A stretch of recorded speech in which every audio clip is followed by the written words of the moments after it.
Huh?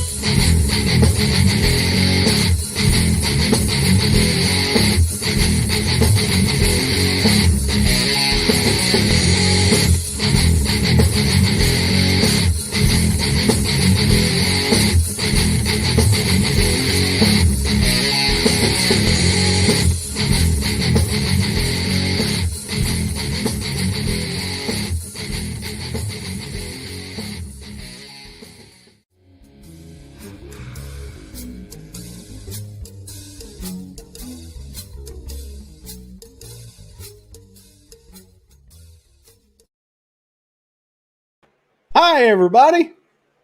Oh, dude, that was awesome. Oh, thank you. Next time it won't have the watermark in it. Looks good to me. Well, thank you, man. Mexican Iron Man, welcome to the show, man. Hey, well, Welcome. I'm honored to be here and happy to be here. And I was a little surprised when you invited me. I'm like, why is he inviting me to be on this channel? I'm like, oh my God, I got nervous. I'm Mexican, so I get them anyways, but I got sweaty palms. And then I'm like, okay, he wants me to like free virtual tacos, diversity or inclusion. It's got to be one of those three things. It can't be because I'm funny on the internet. It's got to be, I don't know, but here we are. Here I am. Look, I even dressed up. I put my helmet on for you. Hell yeah. Yeah, Brandon, Gogo13, he was the one that brought up the virtual tacos and Fanta bar. Oh, nice. Nice. And you know, the funny thing is I actually got accused. I tried defending some stuff that Jeremy Geeks and Gamers did for a couple months ago. And I got Twitter attacked because it's always been my avatar that I've always had up. I've never, I hadn't been on screen a lot. I mean, I have been lately the last few months, but at the time I was accused of being an old white racist guy who was Oh no. who was fronting here. Let me put it here. Let me show you. Who was fronting behind my Mexican Iron Man avatar, and that I really wasn't like. So then I said, you know what? So after the Twitter war went and everybody got in on it, it's like everybody got in on it. I said, you know what? Screw it. Mexican Iron Man. Mexican Iron Man. There you go. That's great. That is great. Screw these guys. I'm like just because these people are unbelievable. I think just because you're one way, you got to think or be another way. It just absolutely blows me away. Yeah, absolutely. Yeah, nice to meet you, Darth Arlena. How are you? It is so nice to meet you, Mexican Iron Man. I'm well. Nice to meet you. Yeah, Daryl's telling me he's from the great state of Texas. Yep, I'm in Virginia. Virginia. Oh, God bless you, man. It gets icy there. I lived there for a while. Not where I'm at. I'm close to Virginia Beach. Oh, nice. I'm on the beach myself. I'm on Hilton Head Island in South Carolina. Beautiful. Yep. Oh, it's gorgeous here. I absolutely live in paradise here. In fact, I have recently. I have recently become Southern gentleman, Mexican Iron Man here. I have done left the tortilla truck and the taco truck behind in California, along with the politics, and it's now Southern genteel. Focus on the genteel man, Mexican Iron Man. Gone are the days of virtual tacos, and today arrives the day of the KFC. Hooey. Yeehaw! That is so great. To be honest, the first time when you debuted that picture, the avatar, I could have swore it said Southern Chimichanga. And I thought, that is beautiful.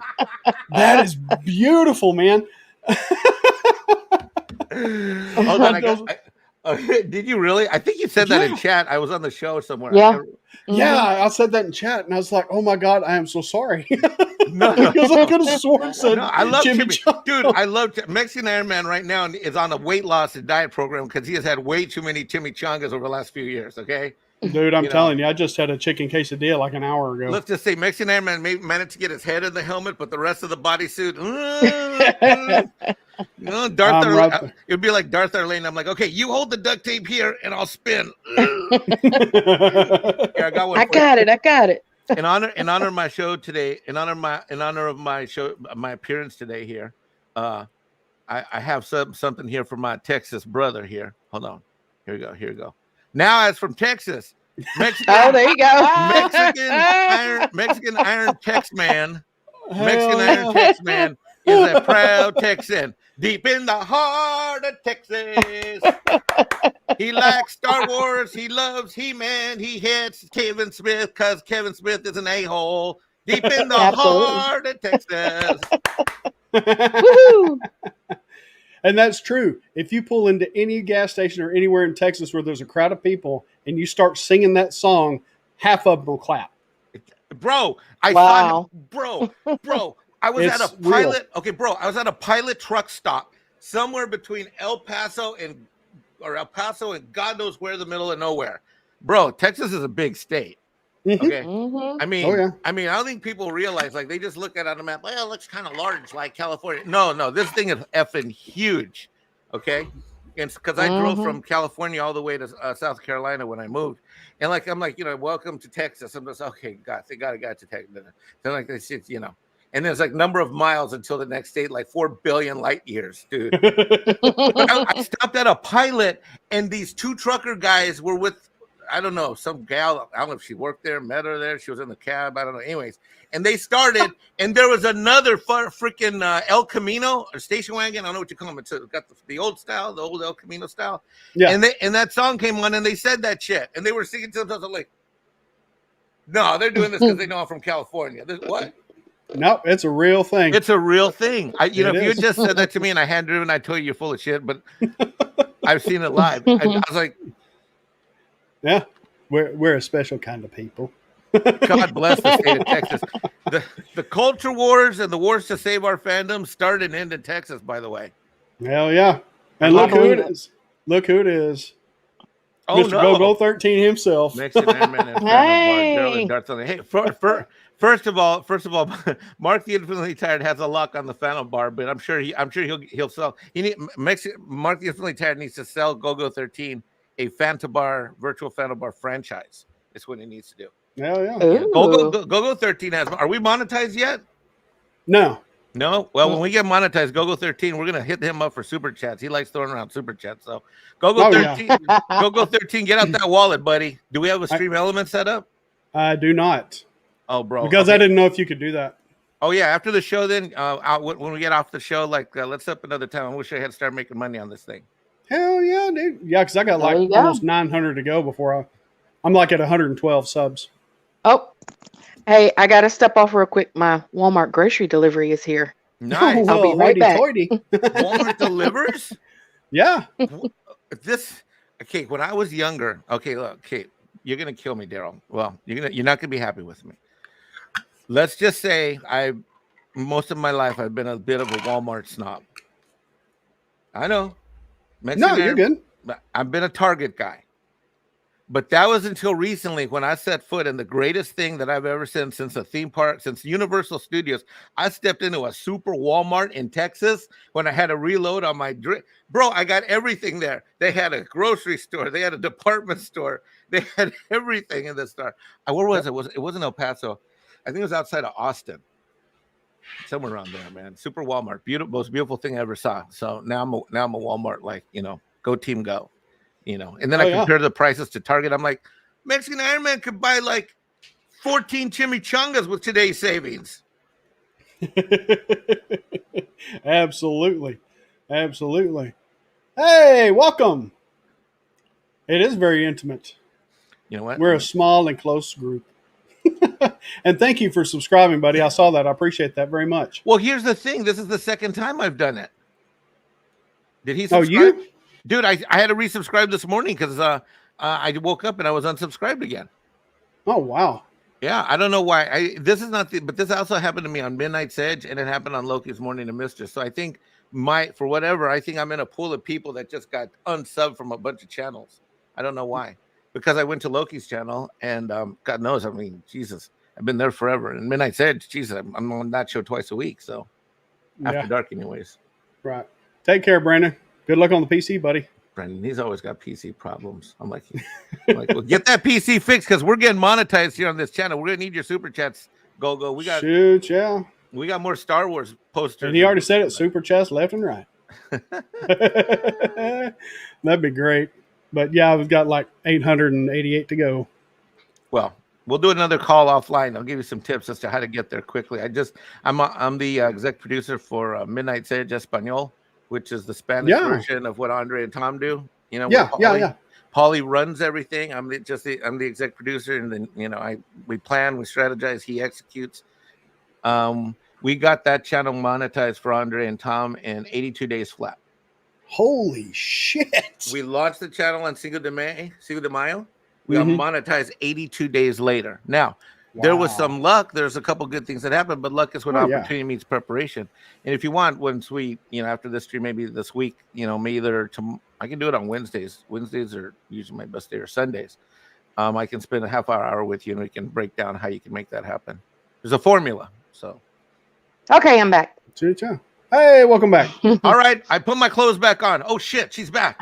Okay. Damn it. I'll turn the camera off, so go ahead and do what you got to do. Well, I missed it. Well, if you go to the Animal Planet and watch Whale Week, then you can catch the replay. I like Shark Week better. Yeah. Yes, Green Lantern, I have. Hey, I know Green Lantern 345. What's up, brother?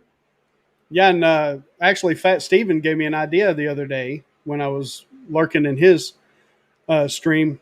I always say I'm lurking while I'm working. He's like, you ought to put that on a shirt. I'm like, okay, that's going to be my first shirt. That's a great lurking one. while And I'm working. Right. Green Lantern 345. He's right. There's 5 ways to make money on YouTube, and one of them that's often neglected is by getting a merchandise store up. And you don't have to wait for Teespring to. You don't have to. In order to use Teespring, you got to get monetized, but you don't have to wait to use Teespring. There's others that you can pick that work just as well, actually better than Teespring. Yeah, the one that Drunk 3PO went to seems to be a good place. That right now is my favorite. That right now is my number one recommended place to go. And he did a lot of research. So, and Drunk, I've been one of Drunk's patrons like for over 2 years. He was probably the first or second channel that I ever. Well, let's see, Star Wars Theory, him, and then Geeks and Gamers were the first 3. Then Echo EVS was the 4th. I've been around a long time. It's just recently people, been recently playing. Hey, how are you, Green Lantern 345? You know what, Green Lantern 345? Me and Canadian Spider-Man. I'm going to talk to Green Lantern 345 real quick. Me and Canadian Spider-Man have a joke that we say that we're part of the North American B-level, underfunded, underpaid, and unwanted Avengers. NABU. Get it? NABU. So we're the North American B level, because the reason why we're B level is we're never called into combat. We're usually at home on YouTube, so we're kind of the B team. There's the A team in the olden days. Yeah, we're the B team, but we just never get the call, and we're incredibly underfunded and underappreciated and unknown. Always underappreciated. Oh yeah, you're the ones that keep the A team running. Well, let me interview you a bit. Right. What made you start the channel? What was your path to starting your own channel on YouTube? Who were you a fan of before, and then what made you decide to do this? Funny enough, I used to watch gamers, but I knew me sitting there playing games would never fly because I'm not really much of a gamer. I'm terrible at it. But I suck at Call of Duty, and I can't stop playing sometimes. I just don't know. Well, it's like, speaking of which, what's happening, buddy? Thank you for showing up. Fat Steven. Hey. Dude, give me just a few minutes, buddy. Fat Steven. I'll hook you up. And no invite. Everybody's showing up. Hey, Cash. One of the hooligans is Fat here. Steven, you come on screen with me. You got to be nice. Don't be telling me to F off like you did on other shows. Love you, but, be nice. Oh, no. Yeah. Such love. But, yeah, it was actually after the season 2 ender of The Mandalorian. Mm-hmm. My best friend growing up, he's actually the second half of this channel, the Angry Snowtrooper, who's never fucking here. Well, he got left behind on Hoth, so it's understandable.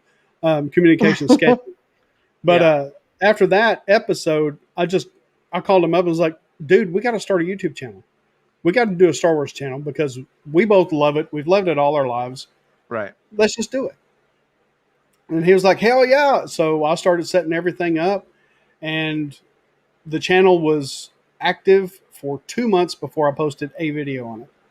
Okay. And it was just like me on a reface app when I saw something on Facebook. And I was like, yeah.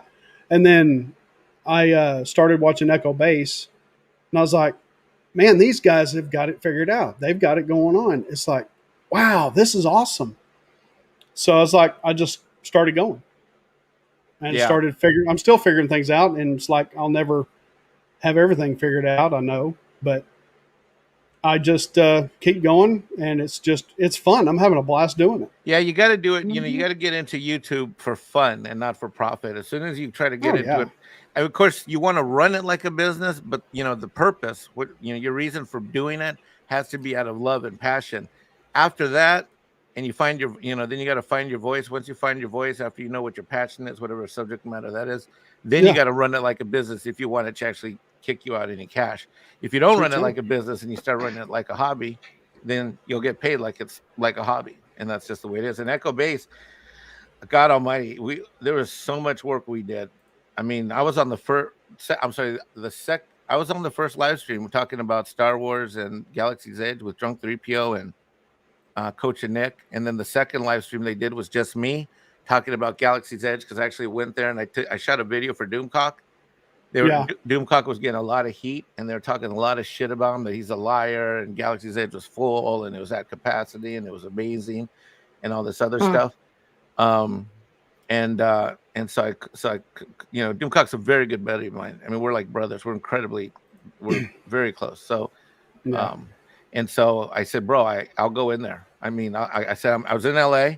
My family has annual passes. I said, bro, I can go there this weekend. So we talked on a Thursday, prepped for it. I said, I'm going in. I went in Saturday, shot 4 hours of footage, pictures, analyzed stuff, and then he turned it into video. Got 100 and I think 20 or 30,000 views and stuff. damn. So we told it to liar, his haters and Mm. liars to go F themselves because I took 360 pan photos and pictures and lines, and it was really amazing. All the stuff they're saying that turned out to be lies. But Disney's a lying organization. They lied then, they lie now. So. Mhm. Yeah. Yep, they are. Oh yeah, and they're getting called out on it now. Yeah, Hell yeah. this is so funny. I saw that headline yesterday, and I had to pull over. I was driving, and I heard it, and then I pulled over and I looked. I was listening to a video or a live stream, and I can't remember whose it was. It wasn't Midnight's Edge. It was the one before that. I think it was shit. Can't remember now. Anyway, I was listening to somebody on YouTube driving down the road at work, and then I heard that, and I pulled over. I looked it up, and I about fell over. It was like, holy shit. And speaking of Mhm. holy shit, look who just showed up. I'm not mean. I'm just very vulgar with my profanity, but I love Mike so much. I want to lick his face. Oh, gracious. So much, Mike. Well, here, let me put you over there then. Oh, I like it when you're on top, boy. I love it when you're on top. Your cheeks are matching the red in your helmet, sir. Yes, give into the fat side. Give into it. Do it. Oh shit! Oh, what many people gosh. don't know, because we've rarely been on stream together. It's been a long time since the camera. Is that I was a fan of Fat Steven long before everybody who's a fan. I laugh because there's so many people that are fans of yours now, Fat Steven, that know you, love you, and all that stuff. And I'm like, man, I knew him back when he was a baby little Fat Steven. When he was I was just memeing, yeah. when he was just I would see him on Twitter. And he was memeing, and and he probably thought he still thinks I'm crazy, I'm sure. But I said to him, I said, "Man, you got a lot of talent. You got to do YouTube. You're going to be one of the great ones.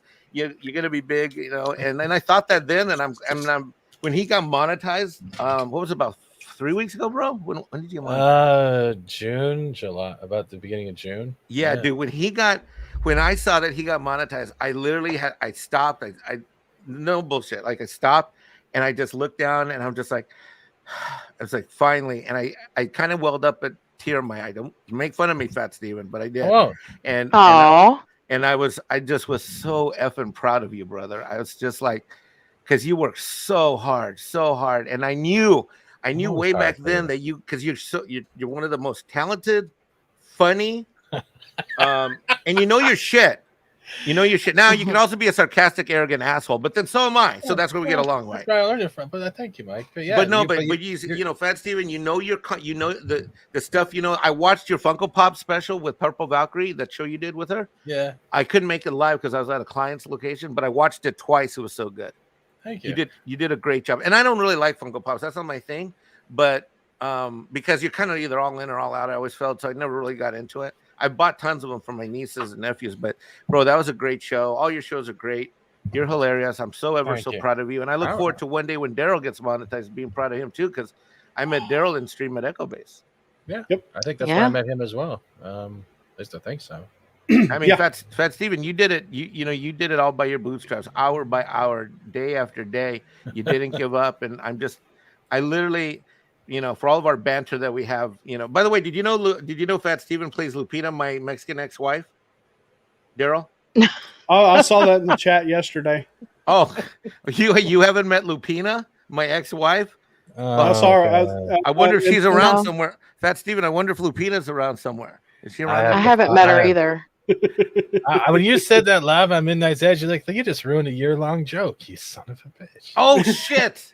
Hey. Oh, crap. Oops.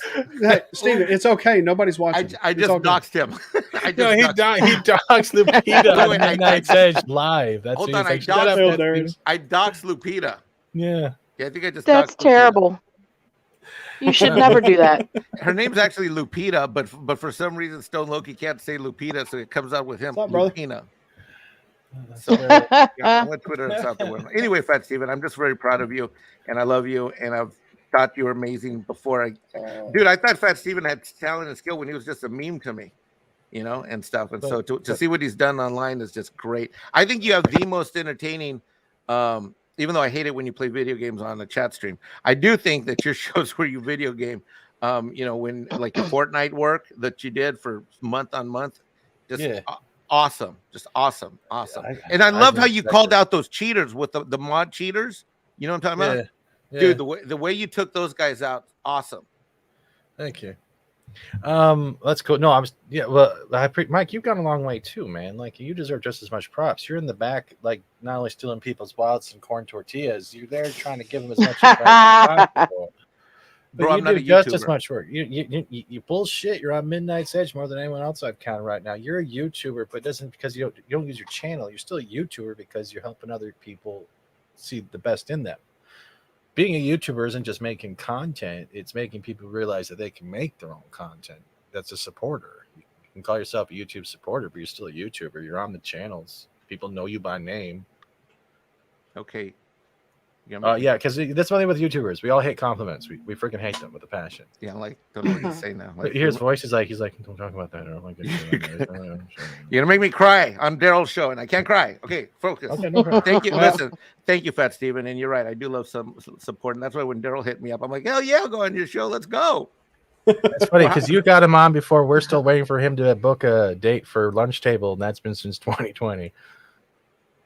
Now I'm nervous, dude. Lunch table's like big time, bro. That's like big time. Hold on, hold on. Mexican Airman versus Fat Steven and Lorena. Hold on.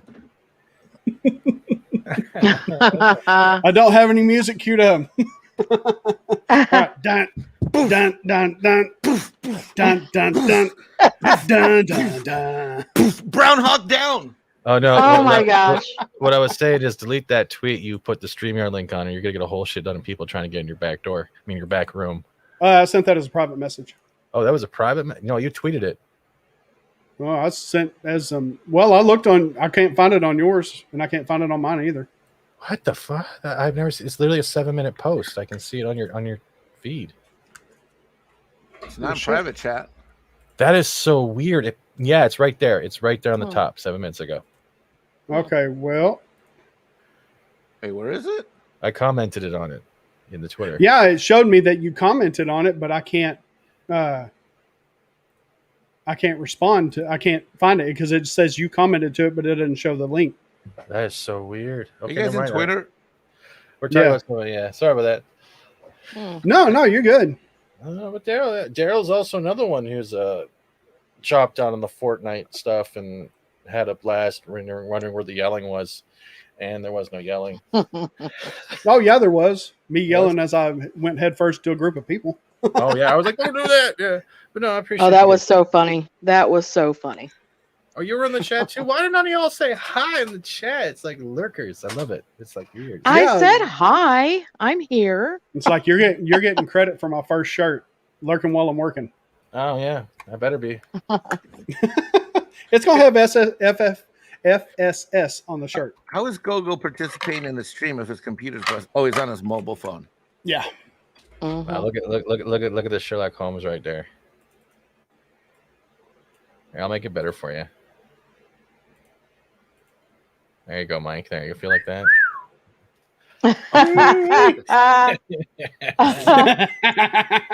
Look at that sexiness. Woo!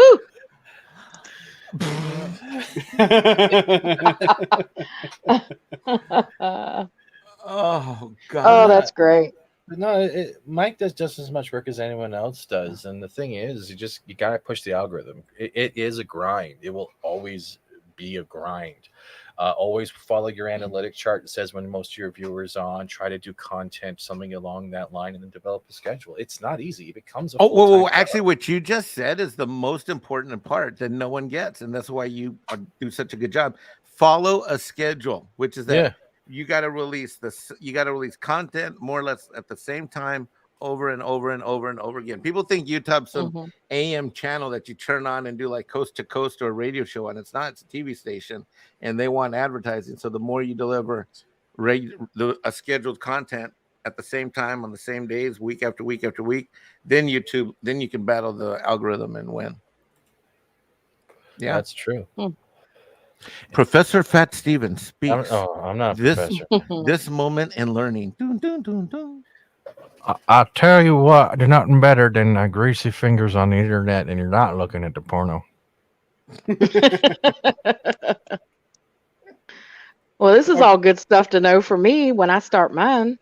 Make sure to use a VPN before you type in your favorite Pornhub site. Okay, that's not good YouTube advice, Arlena, but it's good advice in general. It's good. Well, advice. I always go incognito anyway, so when I'm looking up the porn. Okay. Brown chicken, brown cow. Eddie Gannon is here. My boy Eddie Gannon. Mm-hmm. Yeah. He's always first in the stream. That is my boy. Mm-hmm. That is my brother, Eddie Gannon. Good man, very good man. Great guy. Great guy. Mm-hmm. Shoot, yeah. Everybody should go sub to Eddie Gannon right now. Yes. He's got a good channel. Speaking of channels, I brought up the hooligans that were on my channel last week. Yeah. And they now have their own channel. Really? Phantom Hooligans. Ooh, let me look them up then. Cool. I'm actually simultaneously streaming this to their channel right now. And they're going to be on mine for a few more streams to get their feet wet, and then going to branch off and go over there. And they'll be in here in just a little bit. Cool. So what do they focus on? Hooliganism. Same, yeah, hooliganism. Yeah. Oh, 17 people here. Thank y'all. Thank y'all very much. Be sure to hit the like button. I think that's a record. I just tweeted out about 5-10 minutes ago that we were on, so hopefully it gets some more people up here. Yeah, it was stated like this: please help Mexican Iron Man deal with his abusive fat douchebag who kept on the stream and had to interrogate him. He's so mean. He's a giant bully with sarcasm and humor. Fuck that bastard. Wait. Hold on. You didn't mention, Fat Steven, how your sarcastic hard words, they crush my self-esteem and destroy my self-confidence. Okay, Jody Whittaker. I need more Black Widow money. We have to make money to give you any Black Widow money. I need 50 million pesos.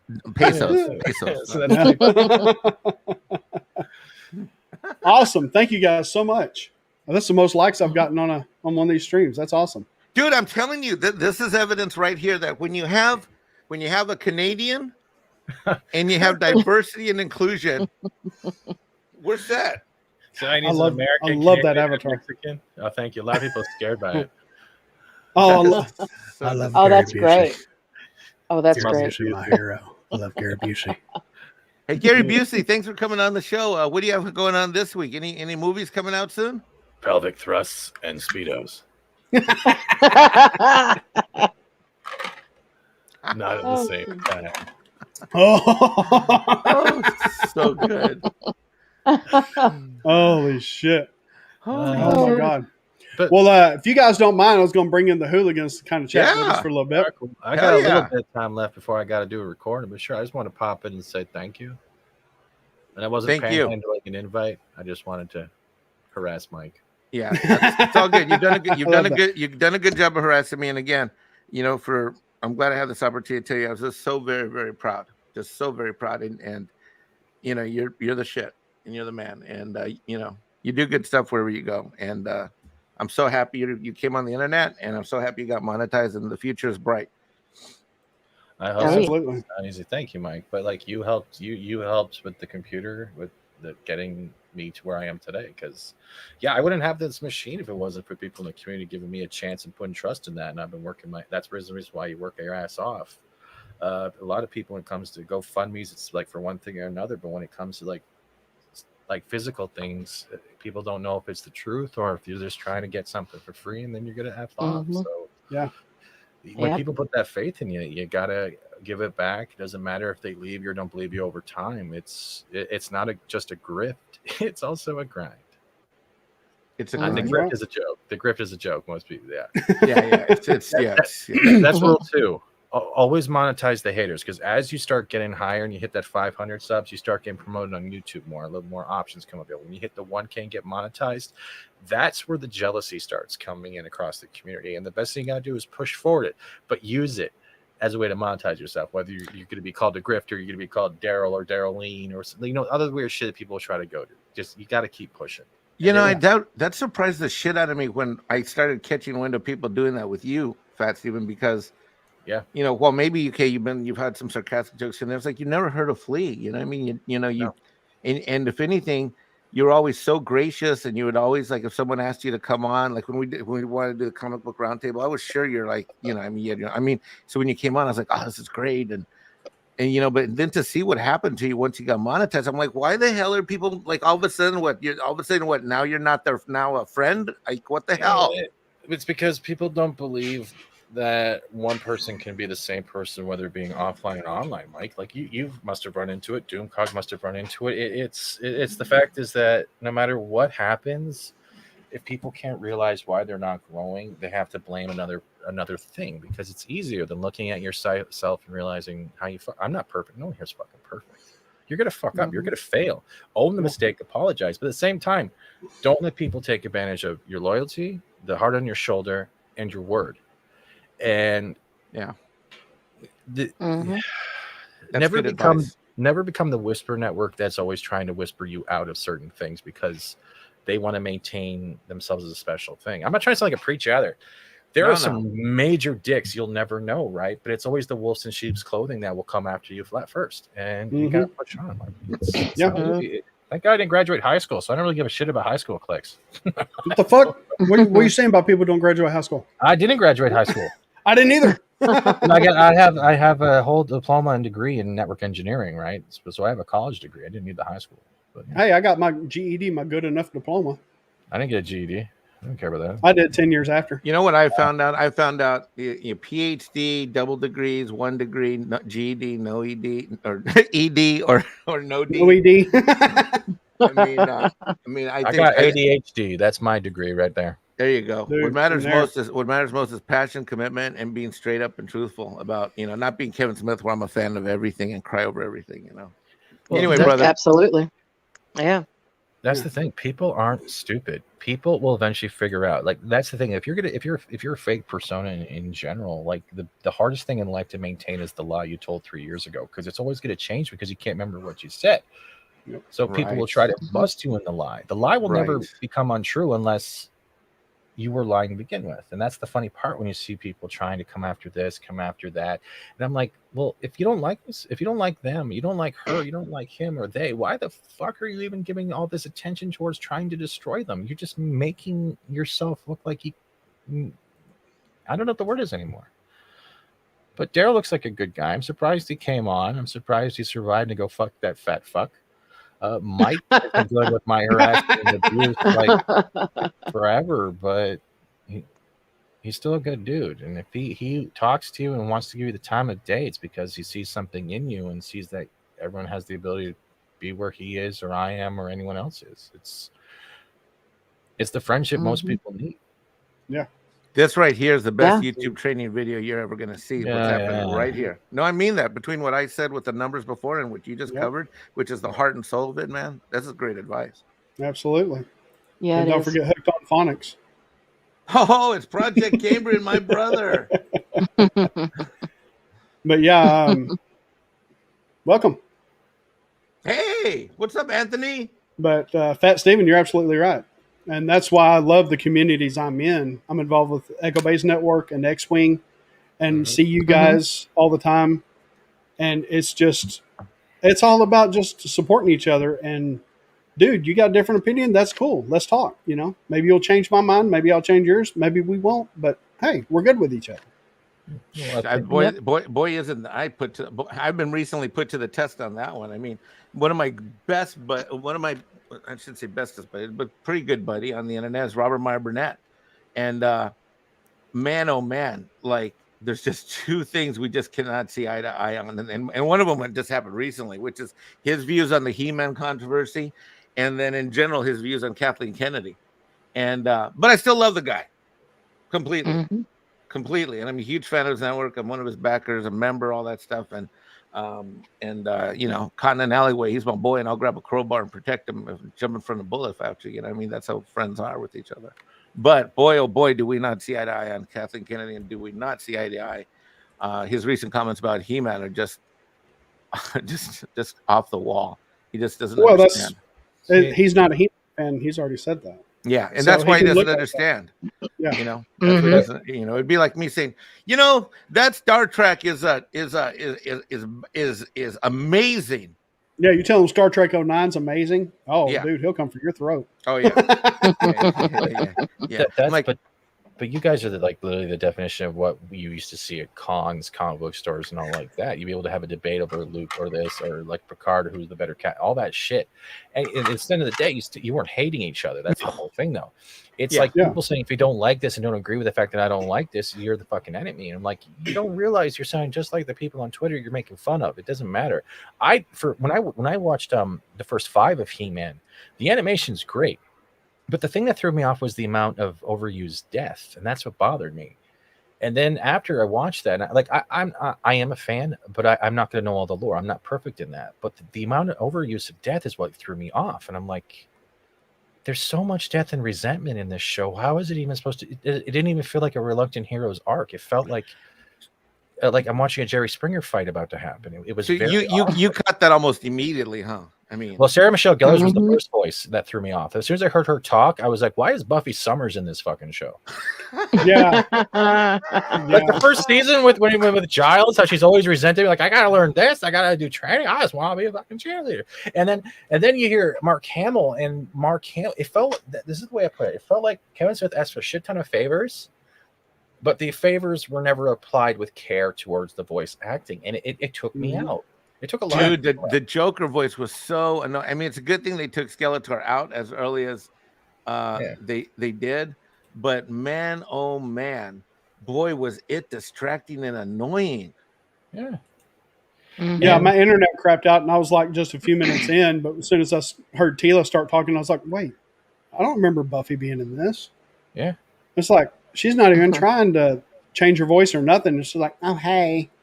I was like, okay, well, when's Spike going to walk around the corner and she's going to try and stab him or something? Yeah, and then you get the next part in, and then we did the 2-day. I don't know if you guys caught. We did the 2-day. We got this buttered right because they're starting something new, whether it's indie films or like just reviewing their shit. And we covered that Smodcast with the voice actor of Orko and Kevin Smith, and we were trying to break it down without being. We were having our humor, but we weren't trying to be a complete other hate throwing like click shit. It was just trying to figure out where their truth lies, where Kevin Smith lies, and where we have Teddy at Netflix, who was literally an activist, where you can see the activism in it. It was just right. Yeah. Well, I don't know, man. Dude, I had multiple meltdowns on He-Man. Like when I I, I don't know what happened. They missed again. I was on Midnight Edge with Andre, and I did a He-Man thing with him, and I just Thank you. absolutely, God Almighty, lost it. And Andre took the leash off on the show. Dude, you know what, Fat Steven? You know what he did to me? Right. He made me go and okay. So I had seen the first 4 episodes and about 10 minutes of the fifth one, and I just literally threw my phone up in the air like a lightsaber in the Last Jedi or whatever, and just walked away. And I never saw the ending of the fifth episode. And Andre was like, Mike, have you not seen the end of the fifth episode? And I'm like, no, Andre, I haven't. Go watch it now. We'll wait for you. I'm like, now? In the middle of a live stream? He says, yes, I will read super chats and wait for you to come back. Go That's a watch great it. Andre. Why does Andre sound like Mr. Miyagi all of a sudden? I don't know. Right? Go Daniel-san, watch it. you must watch the most He-Man ever, Otila, in anger with Stubby. Go watch it now. So I'm like, all right, fine. So I go watch it. I come back and I just went on a second rant that just was full of more F-bombs than I've ever dropped on Doomcock Show. And I've just dropped a ton of those over there. Boo, dude, it was just awful. And I just lost it. I lost it on 3 or 4 shows, I think, in 2-3 days. You know, just for me, I think, Steven, I have the Adam's apple. And I think, I mean, Fat Steven, were you a He-Man fan or not really? I mean, I played with some of the toys. Like I watched some of it, but my memory's not great. I went back and I watched some of it after the toys that made us. The toys that made us delivered it perfectly.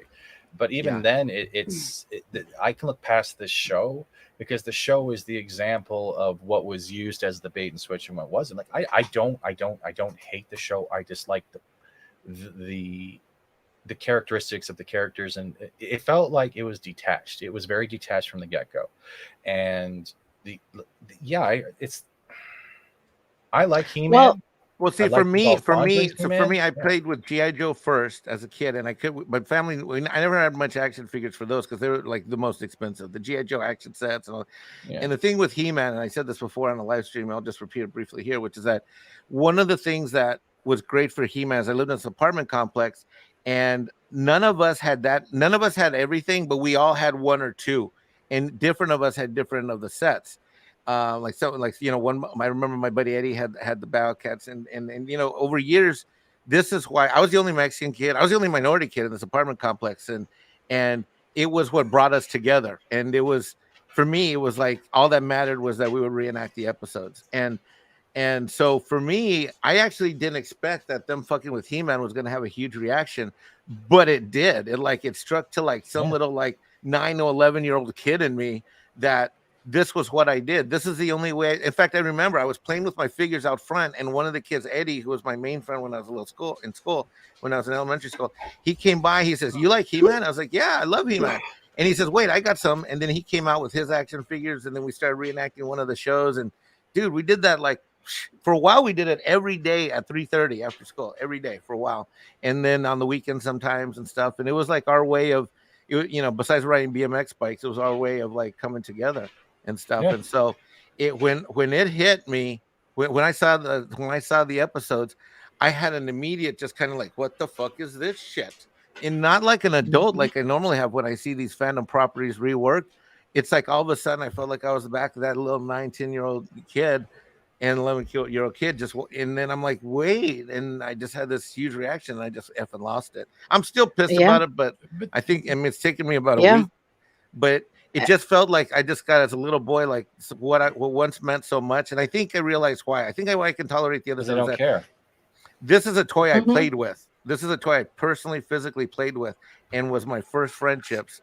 And I think it's also connected to why this day I get so pissed off when people like criticize my white friends online, or they call them racist and all this shit, when I know it's bullshit. You know, I think it's all connected. There's a big circle, because my first experience was all of us playing together with that little He-Man. And yeah, when the cartoons came out, they're big advertisers to sell more He-Man. But so what?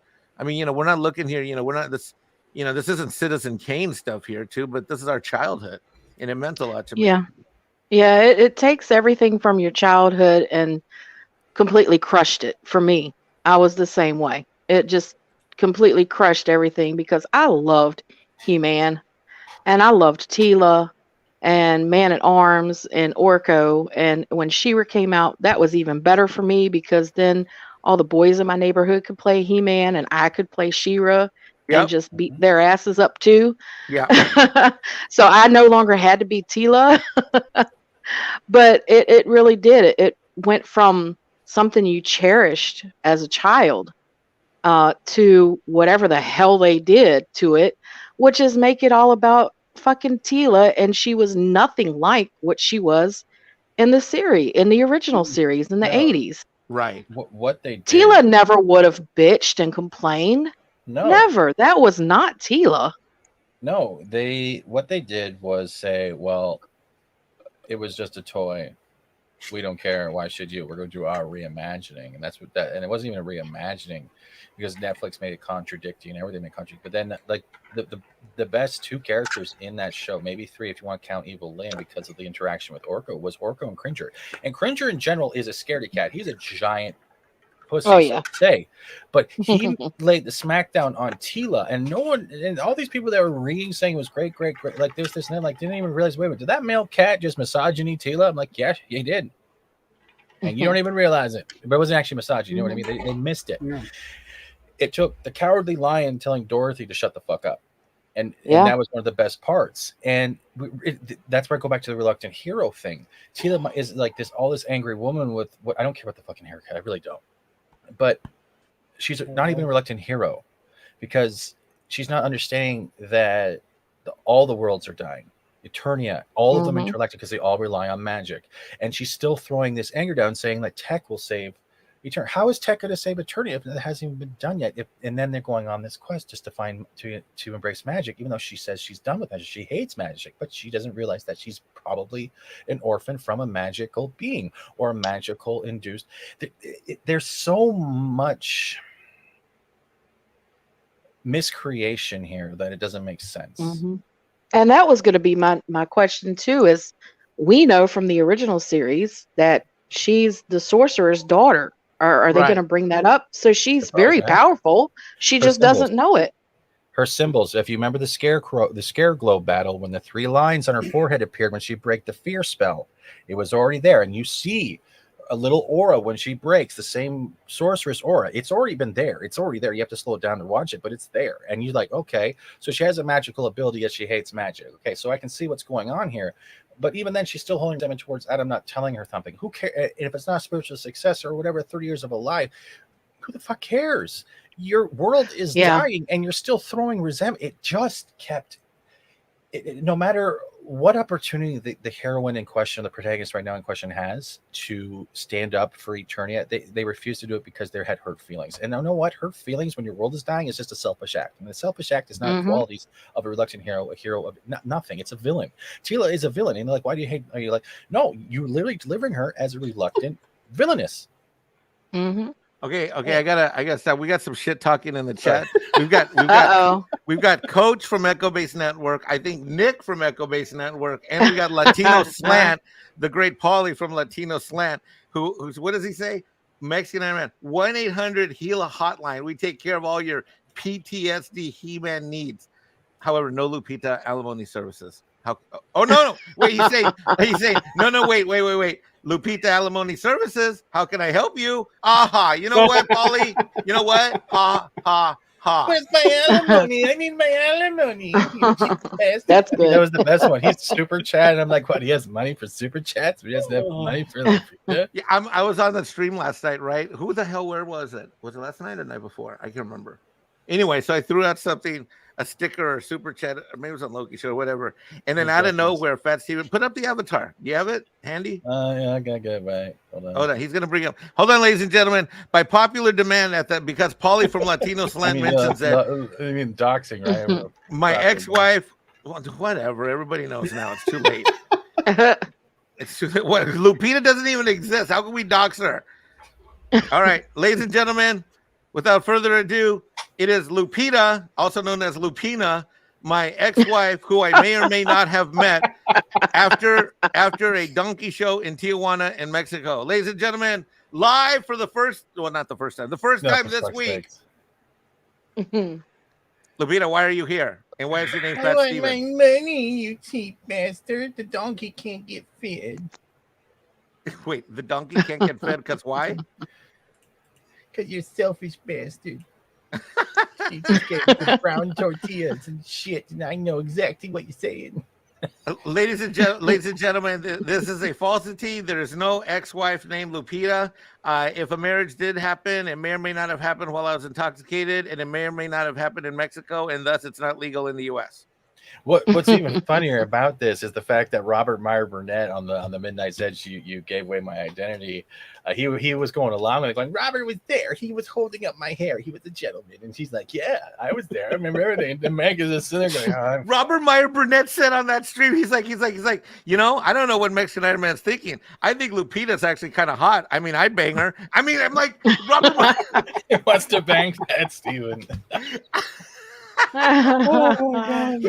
said Robert Meyer Burnett said on that stream, he says, if Mexican Iron Man is not a real Chicano, FY. Oh, look at that comment from hashtag Brown Lives Matter.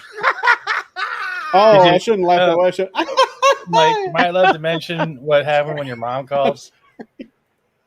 Which time? She's seen a couple of those shows. The one where she thought that you needed money for an actual divorce. No, you tell it. Your thing. It's your mom. She called. No, go ahead. Go ahead. Supposedly, his mom called thinking that he actually had an ex-wife and asked no, if he she needed did money call. for a lawyer. She texted me first. First, she texted me. Go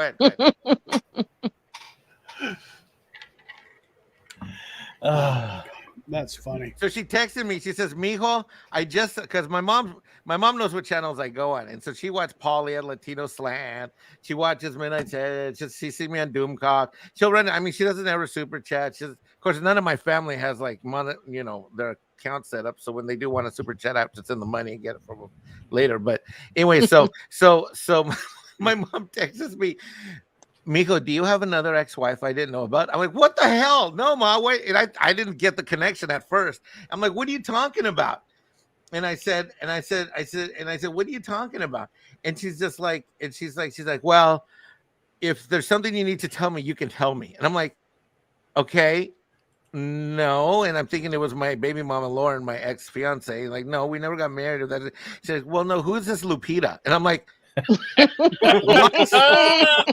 And I'm like, Ma, that's a joke. She says, Mijo, do you owe any child support? I'm like, Ma, what are you talking about? Then she says to me, I forgot to tell Pastor this one. She says to me, well, you left California in such a hurry. If you owe it, we can help you with an attorney. I'm like, Ma, come on. Oh my God, that's great. The worst part is just like he eventually said, that's Fat Steven. She's like, well, he must be very proud about being fat. She's like, because he has fat in his name. I'm like, yeah, exactly. I said, that's my buddy Fat Steven. She says, oh, why does he have his name? And then she says, he must be very proud of that. He's fat. She says, you know what? You need to be positive about who you are. And my mom's so sweet, right? She's not an SJW per se, but she's just so sweet. She's like, well, Mr. Steve, she called him Mr. Steven, right? Fat Steven, Mr. Steven. She said, well, Mr. Steven must be real proud of being fat because it's in his name. So it's good that he's proud of who he is and accepts it. I'm like, Ma, it's a freaking joke, Fat Steven. Oh my god. Speaking of which, my mom has also got to know Coach and like Pauly, like by name and stuff like that. Not so much Nick, but definitely because I would be on conference calls with Coach a lot, and my mom would hear me talking to him, and then same with Pauly. So she calls him, which in Spanish means my child or my son. She calls Pauly Mijo Pauly, and she asks about Coach all the time. My sister has a crush on Nick from Echo Base Network. She's like, he's so cute. I'm like, you're married, and he's probably not available, and he's my friend. Don't touch him. She says, I just love the way Nick talks. I'm like, oh no. Well, hey, if all of that actually happened in Tijuana, depending on the year, I might have been down there to witness it. Are you holding up the donkey's tail or my hair? I was probably holding up the donkey's tail for you. Explains why Mike was crying. Oh, my God. God, this is like, I'm having a surreal day right now. Why? Well, because you guys are here. Clobbering Times just showed up. Clobbering Times is here. Latino Slant is here. Echo Base is here. Holy shit. This is like, wow. Wait. Hold on. And Fat Steven and Mike are here. Yeah, that's what I said. You guys can't forget about y'all. It's like, oh can't my forget God, about man. y'all. I'm just a nobody. Oh, this is great. Fat Steven remark once in a while. Oh, I'm just a good old Southern boy that bought Rosetta Stone, South Carolina edition. And I'm getting verklempt.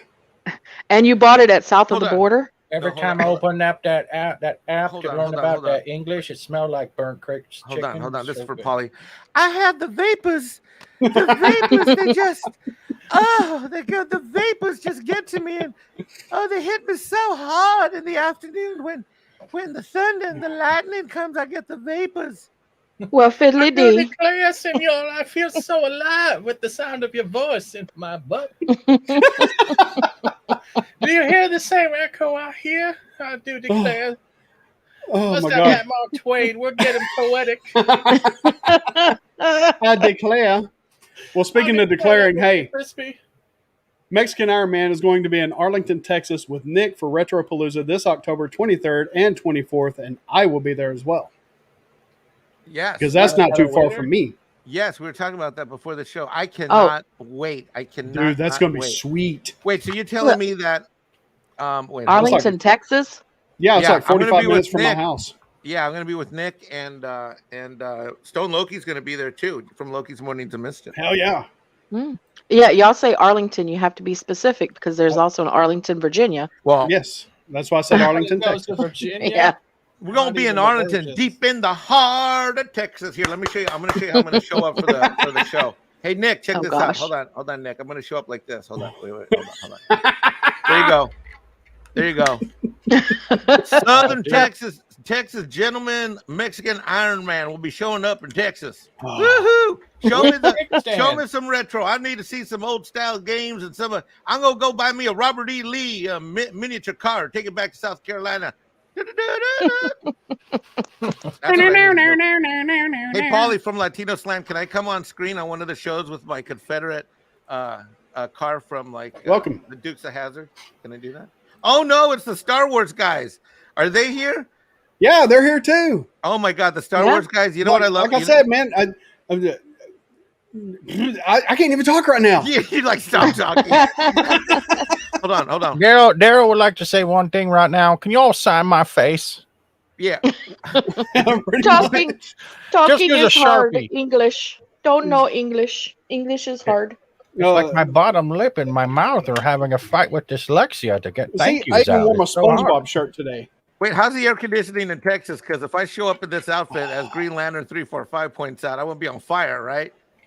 Oh gosh. No, you're wearing white. You're good. White reflective. Or what I can do for the ladies at Retropalooza, you know what? Oh my God, we'll get Paulie and Echo Base and Clobber, we'll hand them flyers. The Star Wars guys, they're young. They can run around in the hot heat and do shit, right? So we'll hand out flyers that we're going to be at Daryl's table. And what we'll do is we'll sell 8 by 10s of Mexican Iron Man in his red, white, and green iron thong. Ooh, I'll take one. As a Fat fundraiser. Steven on the cloud. As a fundraiser. I do have to say one thing though. As much as I love being on, I do have to get going for work. And all right, love you, brother. Thanks for I love you, Steven. Sir. Thank you Bye, so much, Fat brother. For hopping on. Steven. It was nice Bye. meeting you. Yeah, it was nice meeting you as well. You're all welcome to send me an invite sometime. If I can make it, I can make it. But hell yeah, brother. You're that Mike is very anytime. abusive. He's very abusive. He's always treating me with such respect and compliments. It's so abusive right now. That's okay. I'm from the South. We kind of take that hand in hand with friendship, so it's all good. He keeps asking me for that sandpaper reach around. Oh.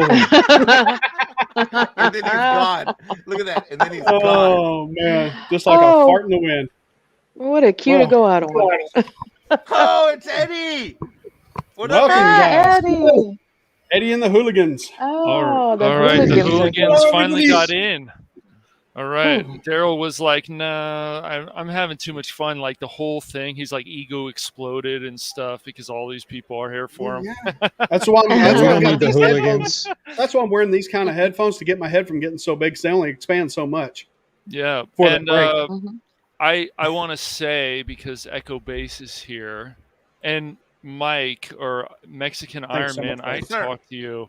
Yep, see you, Fat Steven. Good hearing from you, man. Take it easy, Fat Steven. I wanted to. Mike, are you still there? Yeah, brother. What's up? We talked a few weeks ago in the watch party of the Wrath of Khan. Do you remember that? Yeah. You do? Okay, cool. Yeah.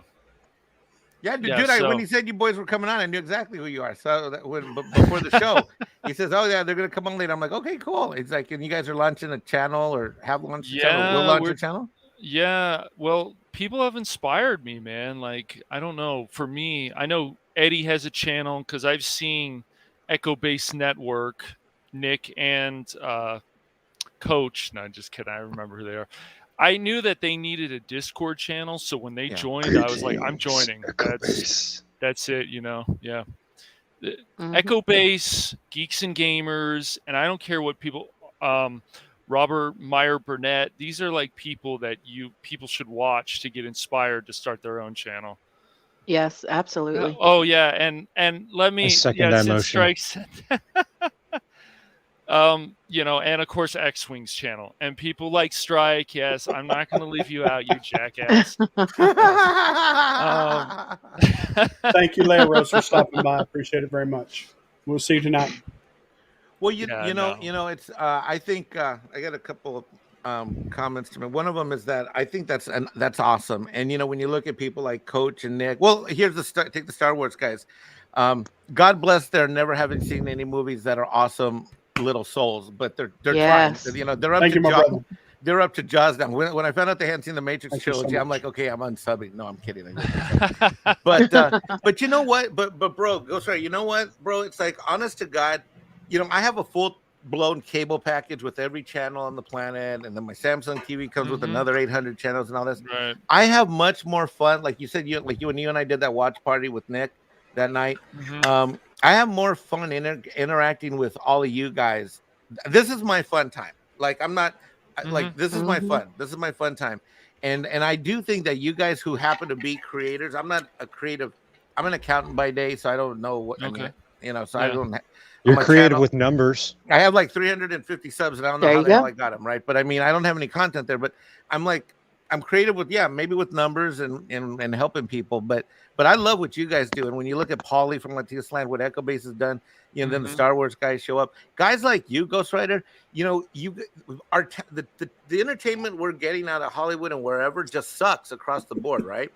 And it's what you guys are able to do, all of y'all, Holly, Echo Base, Clobbering Times, you know, the Star Wars guys, you know, and you, Ghost Rider, your guys' channel, you guys, Mike, you guys can do it. The one who was just talking was Cash. Ghost Rider just talked just now. So yes, I'm Ghost Rider. Okay, sorry. That's definitely Cash. Different voices, and that's Eddie. And that's no, I know Eddie. I know Eddie. I've known Eddie for a long time. I know of Eddie too, of course. Yeah, I'm sorry I got you guys mixed up, but the point is, this is the good thing when you're the only female on the stream. This is when it works best because you know who's talking. But see, people like Arlena, she's not like, oh, I need a white man or I need a man to save me. She's like, I know I'm a strong female. You got a problem? I'll fucking kick your ass. That's just my impression of her. Is that right? Did I get that right? That sounds about right. I just want to say, guys, right? Yeah, that's we awesome. love Arlena, right? Oh yeah, she rocks. Well, thank you. Oh, hey, Mexican Iron Man, you know, I saw that really fat chick, you know, going off backstage on my way in. And, dude, I've seen into her soul. You know, that's what I do. I'm the writer, right? She's Are guilty. you talking about Lupita? Is that her name? Yeah, Lupita. That's his ex-wife. She wants money. He won't give it to her. Oh, my God. She don't get a dime. The thing that is great though, like, you know, about a lot of people like Geeks and Gamers, you know, Ethan Van Sciver, I know you know him, Mike, and other by the blood of the innocent. Other people, like, they're just like us, you know, in terms of the way they think about things. You know, we watched He-Man, and there's Matt Risman's in here, and everyone knows, I know Matt Risman, Echo Base Network, he's a mod all over the place, but we have people that do not agree with him about He-Man. And that's okay. You know, we're not going to hate him for it, but I feel like you do, Mike. It was a bait and switch. And if I could tell Kevin Smith, it's like, dude, what's going on? You brought us Clerks. You brought us Clerks 2. You were always against the Hollywood machine, and now you're for it. Like, why do you need to change? I don't understand. It was probably so he could get his movie made. Yeah, probably so. He always wanted to be a part of the clique, and was always an outsider from the clique, which is why the fans loved him. And now he's inside the clique and changed everything about himself. And now the fans hate him. Yep. All right, Did you spend the see? I didn't really spend the last couple decades. Like Kevin Smith is one of us. He betrayed me. I don't have that feeling. My feelings are more directed at the product that I got when I was watching on screen. But did you grow up with him in that capacity? Like, did you feel like he's one of that kind of thing? I mean, I enjoyed a lot of his work, so I just, I could watch Clerks 1,000 times. I like his work. I like Mallrats. I like Chasing Amy. I haven't seen Dogma yet for some reason. I need to watch that. But what? No, don't waste your time. I didn't like it. I didn't like that one.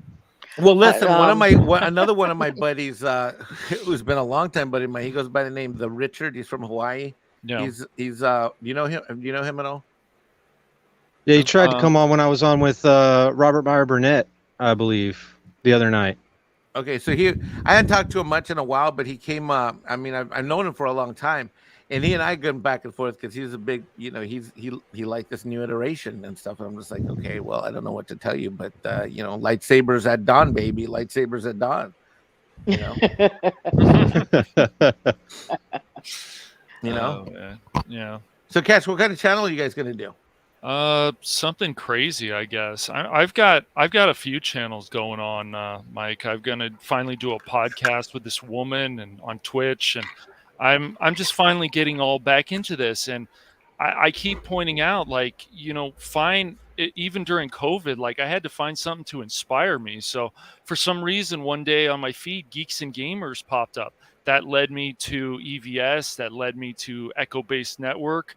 And then, of course, that led me to, because of Matt, I have to thank Matt, led me to X-Wings Discord.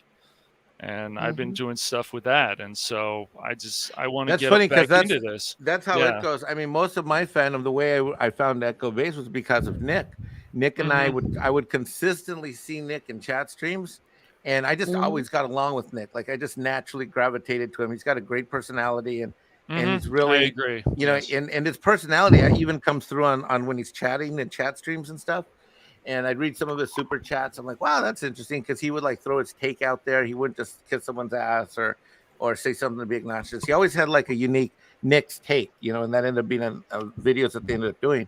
And so I was gravitated to Nick, and so I started seeing everywhere I went, I would watch Nick pop up and the same streams that I was on. And then after a while, I was like, okay, cool. And so that's originally how, and then I ultimately met Coach on their channel and stuff like that. But Nick is another one who's a great ambassador. He's a great bridge builder. Yeah. And one of the things that he and I have in common is that Coach doesn't do a lot of YouTubing. He does some, but very limited. You're not going to see Coach on like a lot of different shows, but Nick is a little different, and that's why they work together, because they have different strengths and weaknesses. But Nick is friends with people that won't talk to each other, and I'm that way too. I mean, what I went through last month was not fun, because I'm a patron of Ryan Cannell. I've been a long time supporter of Neurotic. I mean, Gary sent me a care package when I was in the hospital, like gear and toys that he'd had on his wall since he was 12 years old. That's awesome. Yeah. I mean, that's the love that can exist, right? And then, oh my God, the Star Wars guys. And here's Master Paul, another person who I've seen on Echo Based Network. How's it going, man? Yeah. Hi, Paul. Doing good. Hi, how are y'all? Hey, Master Paul. Let's just finish this real quick. And then Doomcock, and then all three of them get in a shootout, and it was just the worst 2 weeks of my life. You know what I mean? But, hopefully we all get along and we all support one another and realize that it's about the content. It's not about, it really hurts me and pains me when I see that we go against each other whenever we do. And by the way, the Star Wars guy you've seen the Bad Batch. Well, the Star Wars guy is actually of a clone from Nick and Coach's DNA. And so the Star Wars, those Star Wars guy channel, so they're actually a baby clone. They were grown in a lab in Echo Base, and then poof, this guy popped out. And that's why, because that's the only explanation I have for the fact that he hadn't seen any meaningful sci-fi movies for the last 20, 30 years, besides the fact that he wasn't born yet or whatever. And lived in a restrictive household, blah blah. I get it. Mom and Dad were watching what you watched. I get it. But anyway, but he was grown in an Echo Based lab, Cash. Just so you know. Was he? I'll take it. But hey, I have seen T1 and T2 now, Mexican Iron Man, and those were absolutely amazing. Oh, you saw Terminator my God. finally? Yes. Mhm. Yes. Nice. And he did a live reaction stream. I haven't seen that yet. I'll have to go find that. Yeah, cool. Yeah, they both were absolutely amazing, especially Terminator 2. And right now, I'm actually taking a break from the list to watch Star Trek: The Original Series. Oh, okay. Whoa! I just fell over. Whoa! Wow, Star Trek, huh? The Star Wars guys are watching Star Trek? Yep. Really, Paul? Okay. Yes. Nice. Eddie! Hey, you can like both. Hold on. You can. You definitely can. Definitely Eddie, watch Voyager and Next Generation, and definitely. I'm a big check out DS9 those. guy, Cash. I'm a big. Yeah, DS9 that's guy. what. Yeah, Nick told me that. Remember on the watch party, he kept talking about Deep Space I'm Nine. not I still haven't Jean-Luc. watched it much. Yeah. Now, Eddie, look, there's hope for the younger generation below. Do you see that, brother? Absolutely. The best man is right below me. Yeah. He's like our little youngling, our little Padawan. I feel like we just gotta make sure he's raised right in the sci-fi force. Eddie, did you say the best man was right below you? It's there we go. Below me.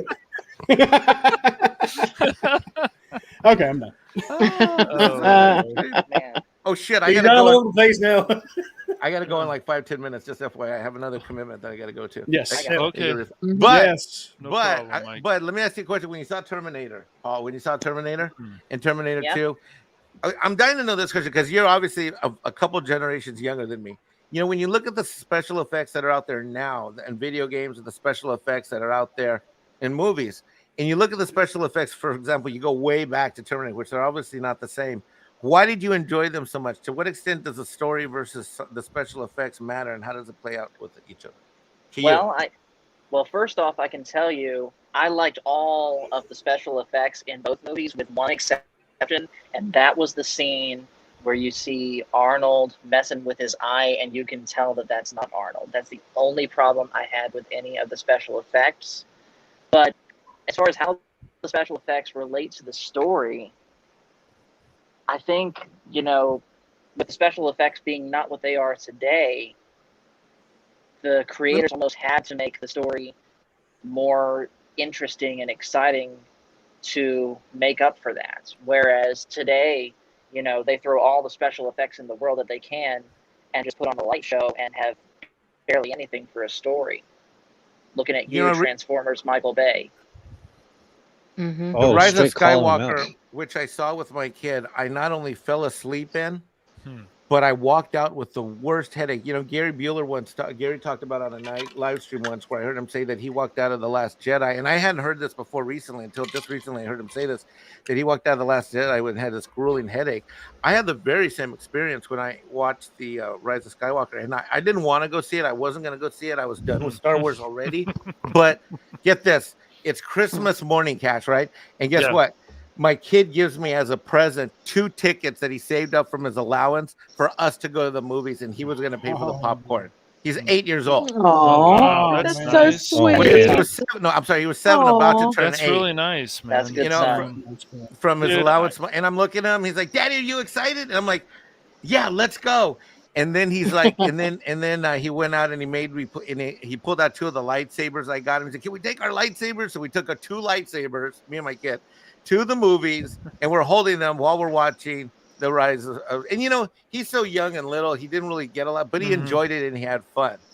But I actually fell asleep, and it just got too much. The stuff's flicking at you and it's coming at you, and it just got it's too distracting.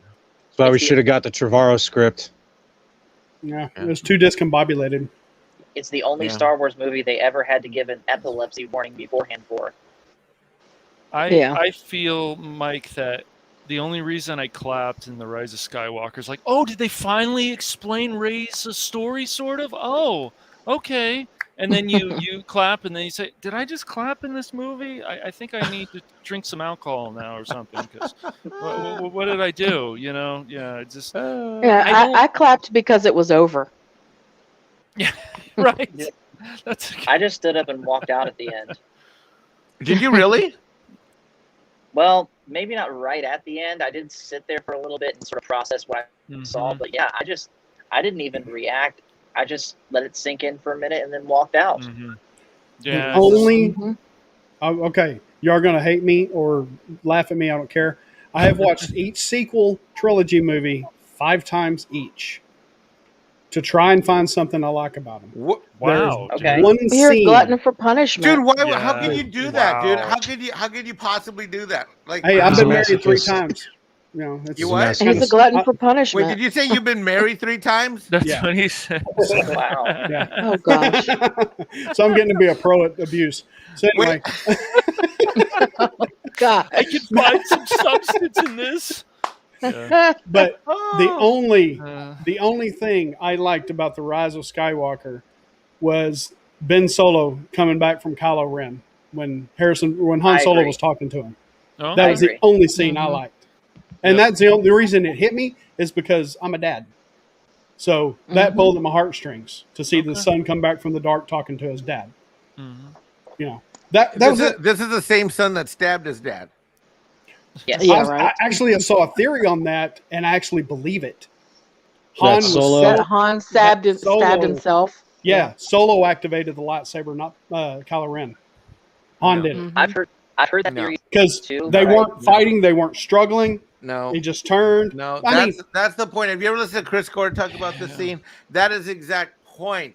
The exact point is you turn him, you take what you think was a fighter guy or something like this, some nobility of fatherhood. No, yeah, no, it's a cheap shot at fatherhood and at taking a guy who could be who, having been a redeemed hero, gets sliced and diced like and demasculated and thrown off the fucking side. The drop off a bridge is the absolute worst death. It is a villainous death, and it is the worst death, and it is the lowest. oh, it's meaningless. It's meaningless, lowest level ever. Mhm. How you what?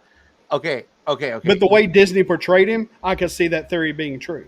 Okay, well, you know what? I just decided you have 85 days to get monetized as punishment for what? If you got if you can watch the sequels 5 times, bro, if you can do the sequel trilogy 5 times, Cash, be my witness. Eddie, be my witness. If you can watch that shit 5 times, then you got time to do the work to go get monetized. You have 80.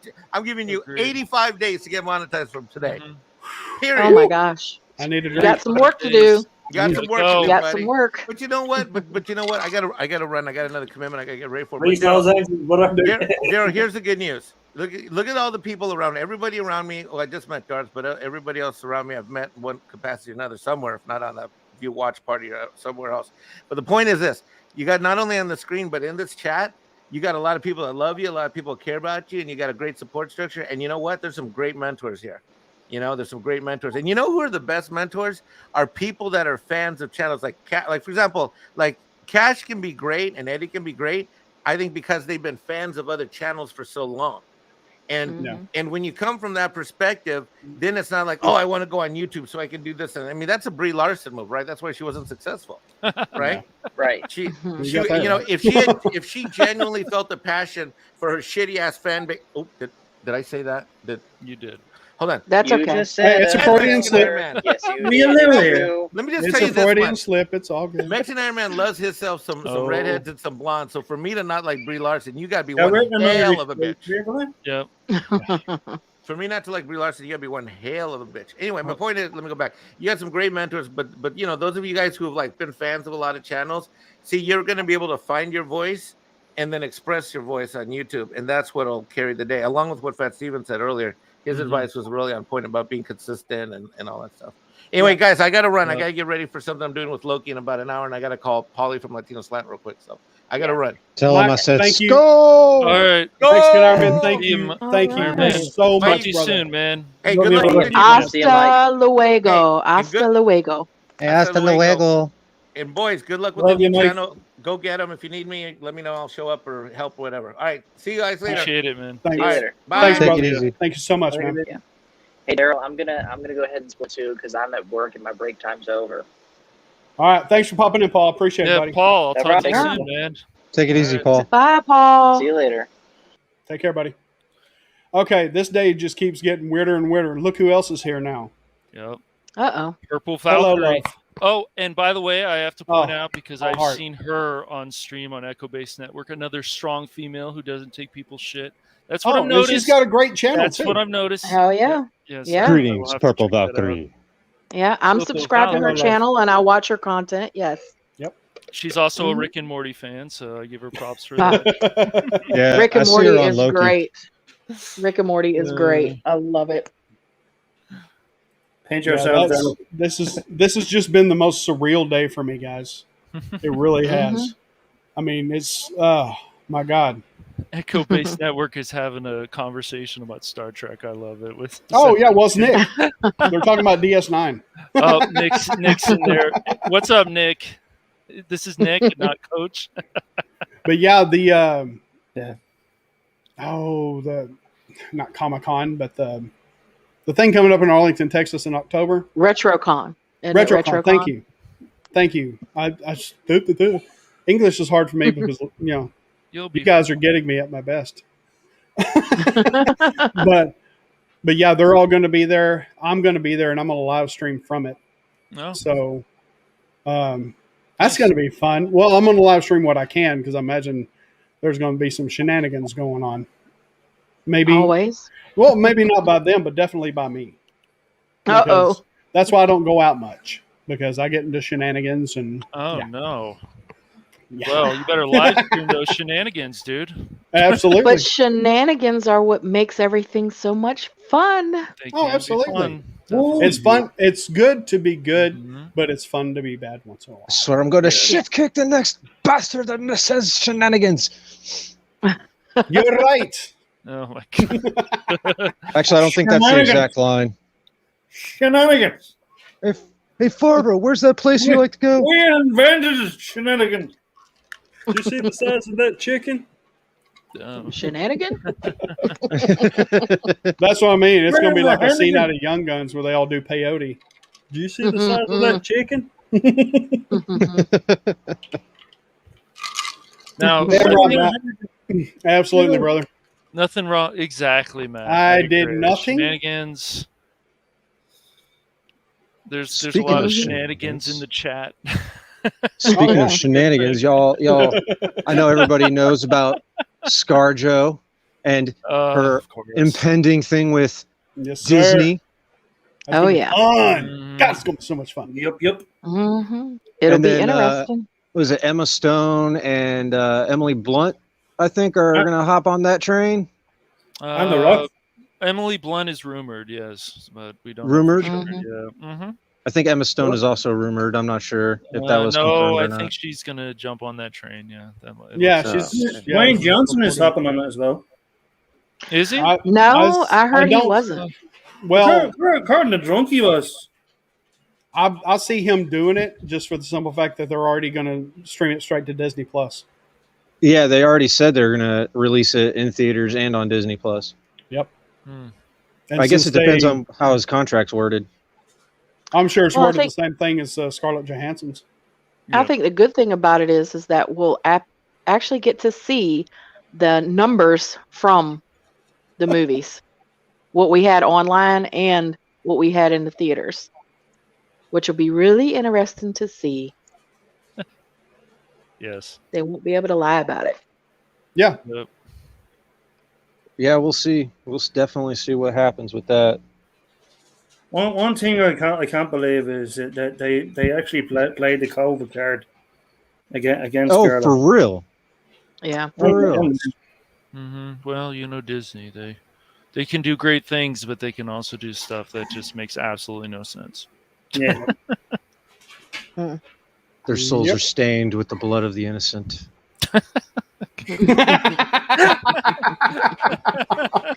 If there was ever a perfect line to come from you, that was it, buddy. Yeah. That was it. That was it. That was great. That was great. Hey guys, 18 people still here. Thank you all so much. Go check out Cash and Ghost's channel, Phantom Shenanigans. Wait, what is it? Phantom Hooligans. Hooligans. Yeah, Phantom Hooligans.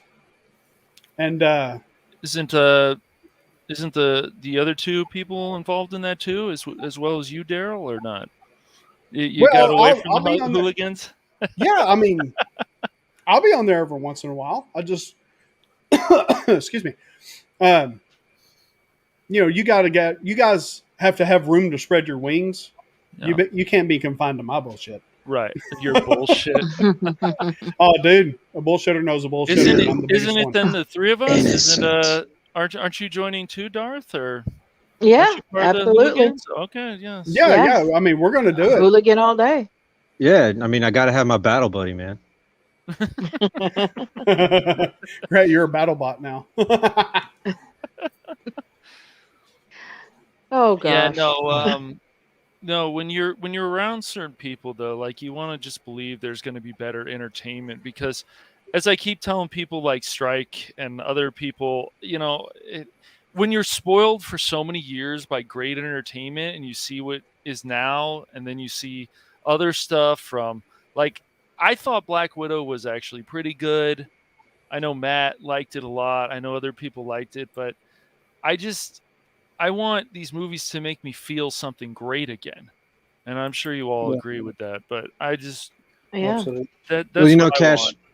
want. Cash, I hope, once I get back in the industry that I can accommodate your needs as a audience member. Well, we need It's to. like the I'm sorry. No, it's I was just going to okay. say Go it's ahead. like the commercial that Disney released. When it said we look at these for escape and all that stuff. That was a great commercial, and it gave me hope that shit was going to be a whole lot better than what it is. And so Yeah. far, I'm not seeing any of it. It's nothing. I mean, I enjoyed Fast 9 a lot, but even some of that movie has been ridiculous, but I enjoyed it. I just think we need to keep pushing more people to create more things, writing this and that, especially when these companies are like, this is the way, and we don't care what you say. So, When they start hiring writers that are writers and good at their craft, and not hiring them because they can check off a box, exactly, then we'll get good content. Mm-hmm. Well, that was one of the problems that I had when I was writing, coming up with plots, is that people would look at my work and then they would be like, "Oh no, this needs to be changed to this, this, and this," and I was like, "But that's not the story. People aren't going to like it." And then what happened? People didn't like it, and then they tried to blame me, and I'm like, "I told you it wasn't going to work." Mm-hmm. So, more on that later. Yeah, Zephyr Chan, I agree. So they are definitely in bed with the CCP. just reading some comments on here, but that's just what it is. They love that Chinese money. They love that Chinese money. But they had a fight recently, and so they've been working more with India, as far as I know. So I wonder if that's going to stay that way. I don't know. Disney just needs to find a clue on certain things, and there's still stuff like you can watch on Disney Plus. I wanted to throw Disney Plus in the trash, of course, after what happened to, we've already talked about it to death with Gino Carano, but that's not. It's still. I'm enjoying the Bad Batch. Like, I like the last episode. Like, there's good stuff there. Yeah, that last episode was great. I love the fact that there's so much substance. So, and Daryl has returned. Yes. Had to get another refill. What episodes is that right now? Or is it? What? Is there 2 more episodes, or is that it now? Or what's the story with it? I haven't seen the last episode yet. And I hear after this episode, the next 2 are going to be like a 2-parter for the season. Yeah. The last episode was really good. I thought it was probably since the very first episode. The very first episode I really liked. Exactly. I think this was the next best episode. Yeah. Oh, it was definitely awesome. And I think the best part of it was when Hunter told Omega, "Go back to the ship." Yeah. Yeah.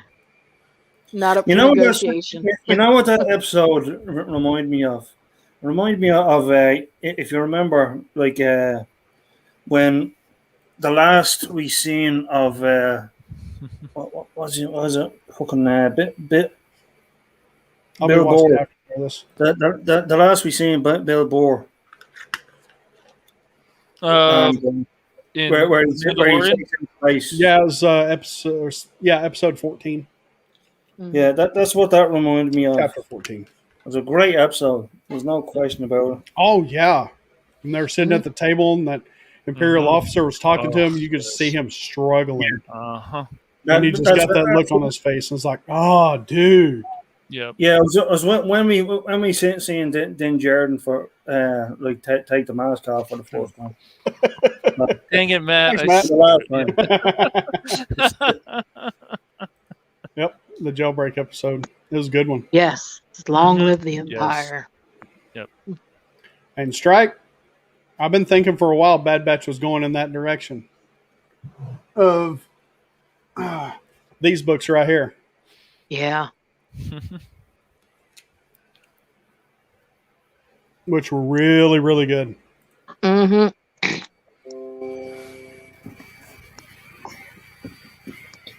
Well, wow, Strike's just ruining it for me. Yeah, you just ruined it, Strike. Good job. Way to go, buddy. Why'd you do that, man? See if I make you a mod ever again. Oh my gosh. Oh no, it was just a distraction. It really didn't happen that way. No, it did. That's not what happened. What's going on? That's not what I saw. From a certain point of view. Whoops. It's all good, buddy. It's all good. So what if the commandos, the Republic commandos, end up being the main antagonist to the Bad Batch? Like, what if like Crosshair takes command of the commandos and then go after the rest of the Bad Batch? That's probably what'll happen. I mean, I haven't seen this last episode, so I don't know. But logically speaking, that's how it should go. Mm-hmm. That would be cool. You have two elite commando units just going head to head, playing cat and mouse with each other. It'd be like the commando version of that White Feather story when he shot the enemy sniper through the optic. Oh yeah, enemy. Wasn't that enemy at the gates?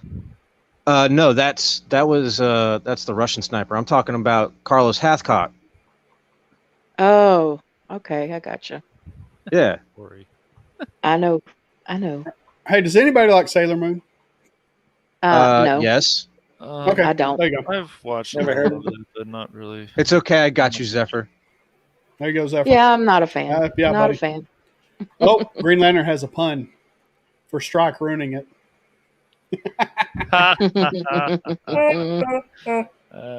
Crosshair playing the double agent. Not bad, Green Lantern. Not bad.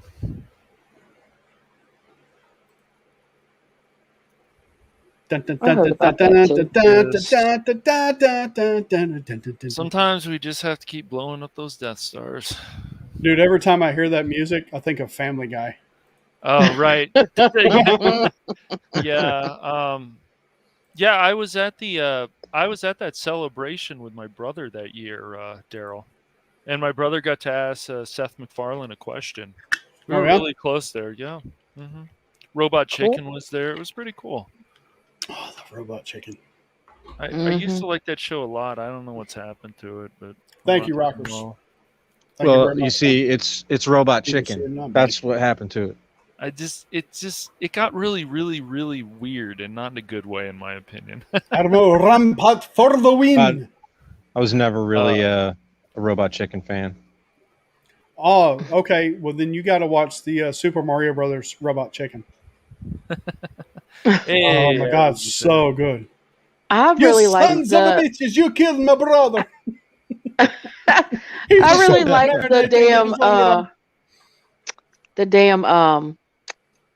the one they did with Palpatine. That was freaking hilarious. Yeah, that was hilarious. And they said, "What? They blew up the Death Star?" Yeah. Damn, it's covered up. Have you ever? I did see that. I did ahead. see that episode of Robot Chicken with the Star Wars episode. Nice. Those were really funny. So yeah. When Jar Jar was driving Darth Vader crazy, he keeps calling Little Annie. And he becomes a ghost and he's still bothering. Oh Yes, man, it's great. Have any of y'all ever heard of the comic Tag and Bink? No. No. Send me something on it later, dude. Okay. Well, Negative. I mean, I've got it, but it's buried under my other Star Wars comics right there. Okay. Basically, they're in the Star Wars universe, and they're just like a couple of bundling idiots that get caught in the major points of Star Wars. Oh, that Like should be they're great. they're the Emperor's Royal Guards in the throne room on the second Death Star. They end up being that, and they're just a couple of idiots that just get in all kinds of stupid trouble. But it's just really funny. Just look up Tag and Bink. Okay, I'll do that later. Tag and Bink. Yes. Well, I mean, I can't look it up right now, otherwise I'll drop off the stream. But I'll do it later. Let me look it up and see if Not it'll. Flink and Bink, is it? No, Star Wars Tag and Bink. Well, on that note, you guys, I'm going to jump off here. I have a whole lot of stuff to do still. Okay. All right. Well. Yeah. Oh, I see how it is. See, Cash. You know, we jump on. It's our turn to come on, and then everybody leaves, man. No. I was I'm on teasing, here I'm for a teasing, while I'm with you guys. You better be joking. I'm teasing. Real quick Hey. before you leave, Darth, did everybody see the intro I played? I did. It was great. I liked it. I missed it. I was getting prepped. Okay. I want to play it one more time before Darth Arlena leaves. Okay. All right. It'll be refined. It's got the watermark on it because stupid. Just kills me. I need and to. just for the record, It'll I kill like him. Darth Arlena. Okay, I don't want to see her go, but I understand. Just so nobody comes after me in the chat. Don't worry, I'll protect you. Oh, thank you so much. All right, here we go. I want to get y'all's opinion on this, chat.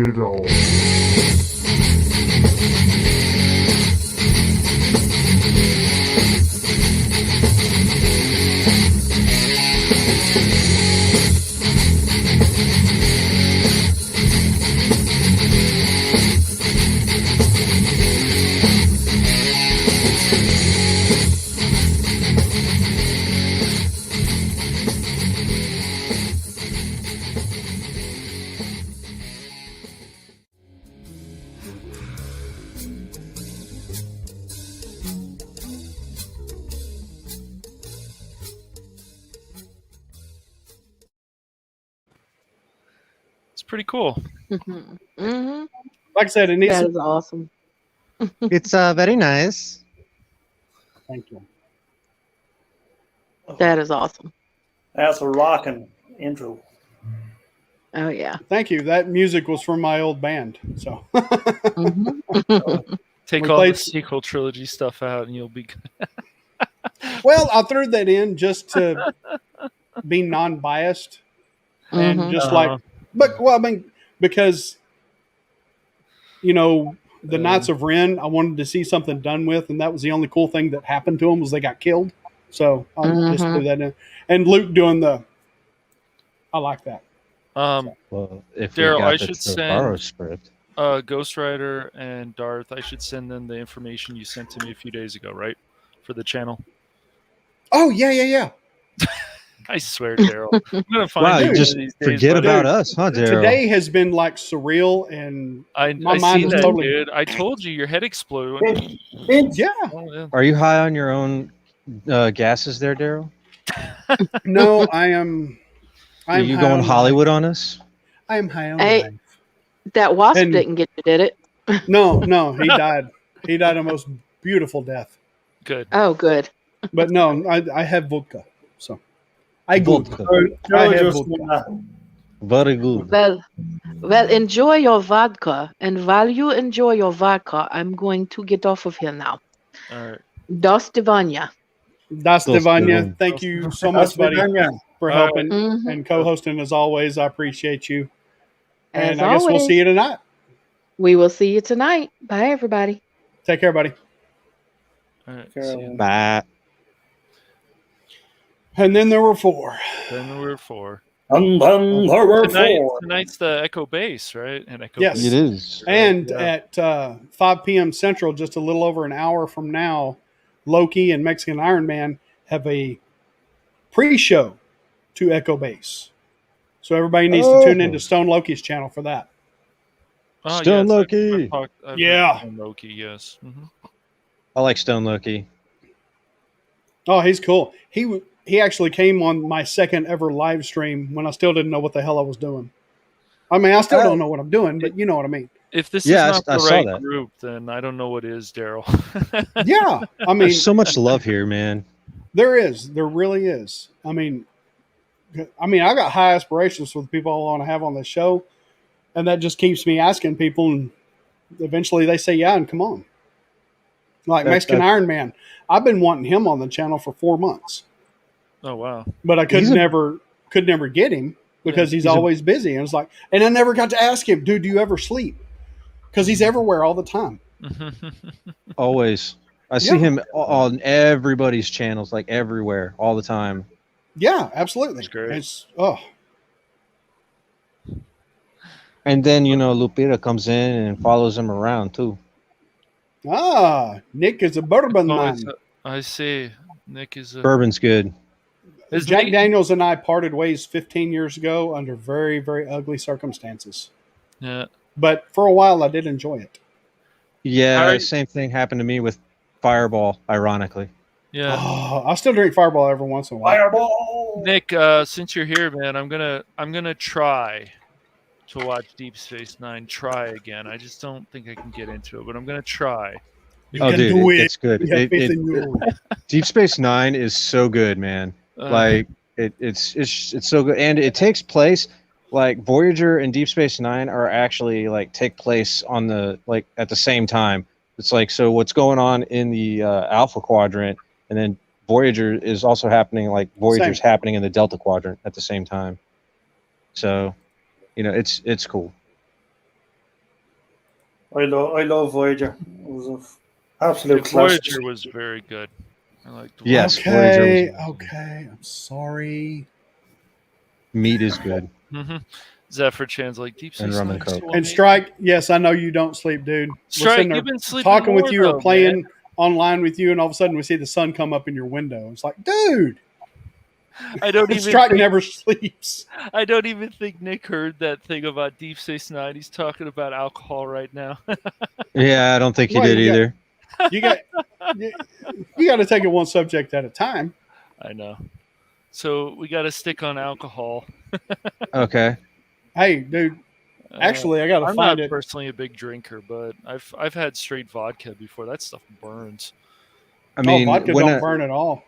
Not to me. I'm more of a social drinker now. I don't like, when I was in the Corps, then I mean every weekend out in Kintown on Okinawa, I mean we'd be pretty much drinking the place dry, and trying to get back to the barracks on time. But these days, not so much. I'll drink a beer if like I'm out and about with friends, maybe, but that's about it. Just never been a big drinker, but I've had some alcohol. I remember when I passed some class, I was like, oh, I'm fasting right now, so no drinking for me. Oh, I got you. That's what Nick just said. I don't know. I will say this: do not definitely drink alcohol while you don't have much in your system, even a small. It's just a small bottle of alcohol. It's fine. Nope, you're drunk. Great. What's that Zephyr said? Japanese alcohol. Yes, right. Dude. Sake. If you have not had sake, you need to try sake. Okay. Or pretty much any kind of plum wine that comes from. Oh my god, it's so good, so good. Or I just posted a link for the Phantom Hooligans in the chat, so y'all go check them out and sub to them. We're simultaneously streaming this stream onto the Hooligans channel as well. Awesome. Sweet. But yeah, and if you've never tried soju, it's actually Korean. Soju is also very, very delicious. I said that last night when I tripped over the coffee table. Soju! Well, there you go. See? If you guys like whiskey, try it with your... Oh, okay. All right. Teach us the ways, Nick. Well, I'll take Matt up on that. Yeah. I'm with you, buddy. Yeah. Sake and sushi go hand in Oh, hand. dude. Oh, The Tron's legendary here. Tron. Hey, Tron. Welcome, brother. Let's go, man. Yes, Welcome, my Black brother. Dragon. Greetings, Tron. And of Thanks course, for I the forgot to users. say hi to Black Dragon. How's it going, man? Hope you're. Yeah, Black things Dragon's going been here well. a long time. Yeah. Yeah, like Sake, he's absolutely right. It absolutely has to be prepared correctly. Definitely, it's better when it's warm, depending on the sake. But typically, the good stuff is prepared warm. Yeah, sake is definitely warm. Where do I see that? If you like pina colada. Oh my gosh. Getting caught in the rain. Hey, Ted's here. What's up, brother? How you doing? Thank you for showing up, man. And We Purple's got still here. losers. We got losers. Love's still Gang here. smokers and boozers. We don't want a copyright strike. My last stream got copyright struck because I played those trailers for Star Blazers and crap. Oh, really? Yep. Did you not wow. talk enough about them or something? Like pause? I don't know. Just keep pushing. You got to keep the volume low and kind of talk over it. Oh, is that what they want? Okay, good to know. Yeah, that's I haven't been copyright struck on my Zelda streams playing Link to the Past because I I would keep hope talking not. over it. I would hope not. Yeah, I haven't. But Vorlianis, he got struck on it, and I told him that's how I got around it, and so he started doing that now. Yeah, I'm gonna. And how'd the last one go, Vor? Anyway, what did you gonna say, Ghost or Cash? Sorry. Yeah, definitely. I've been watching 4 recently, and yeah, definitely people should go check out his streams for sure. Just got to keep bringing the energy there, Vor. Bring the energy to your channel, man. You'll be good. You gotta playing Zelda is a good thing. So it sucks because a couple nights ago he was streaming, and all of a sudden his stream stopped. That's Right as I logged onto it, it was like, and it quit right in the middle of him playing. I was like, oh, what the hell happened? And if you need any help, Vor, this is the community to do it, man. We're indeed happy to help. Seriously. Everybody I've talked to in this community has been nothing but helpful and kind and whatnot. Like, it's such an amazing, like, it's complete 180 from when I was, writing and such. Like, those people out there, I had a bad experience, but there was like one or two people that were actually sincere and genuine in trying to help me out, and the rest just wanted to, take advantage of my stories and such. But here, everybody's like everybody's just so helpful and inviting and genuine, Yeah.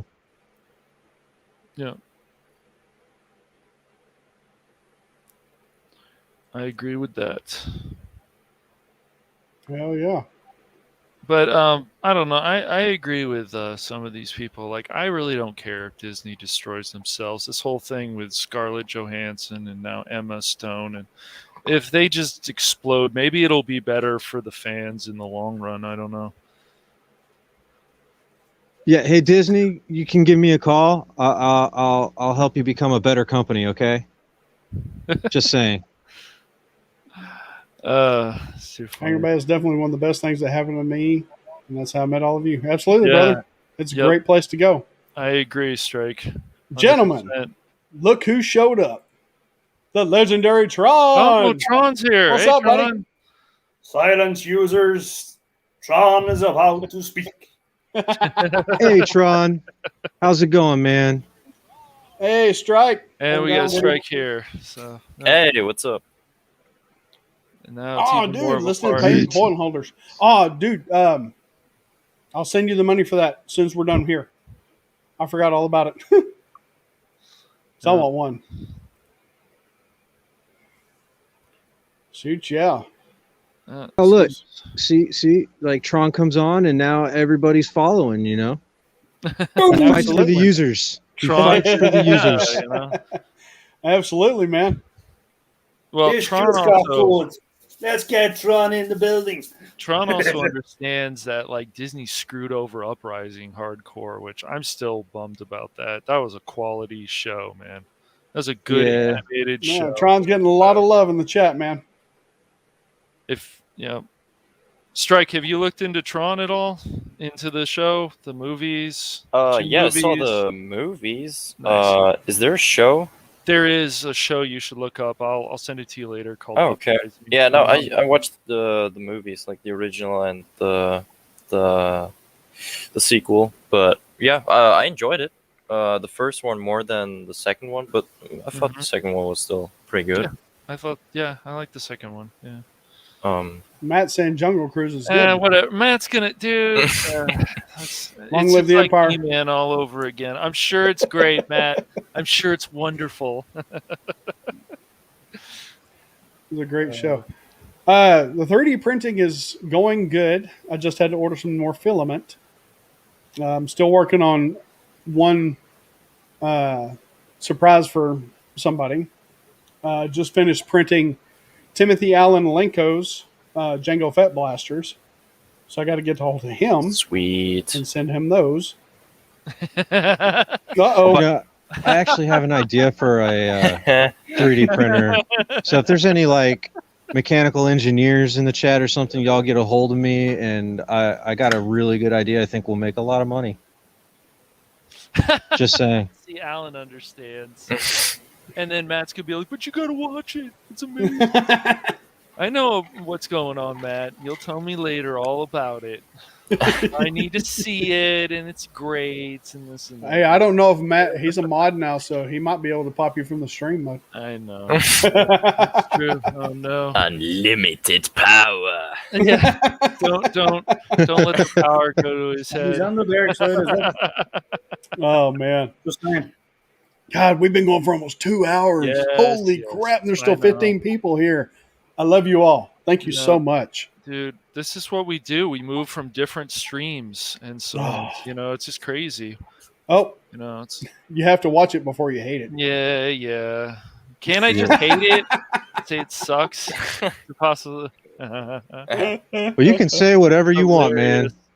Yeah. Matt Wrenchman. Matt Wrenchman.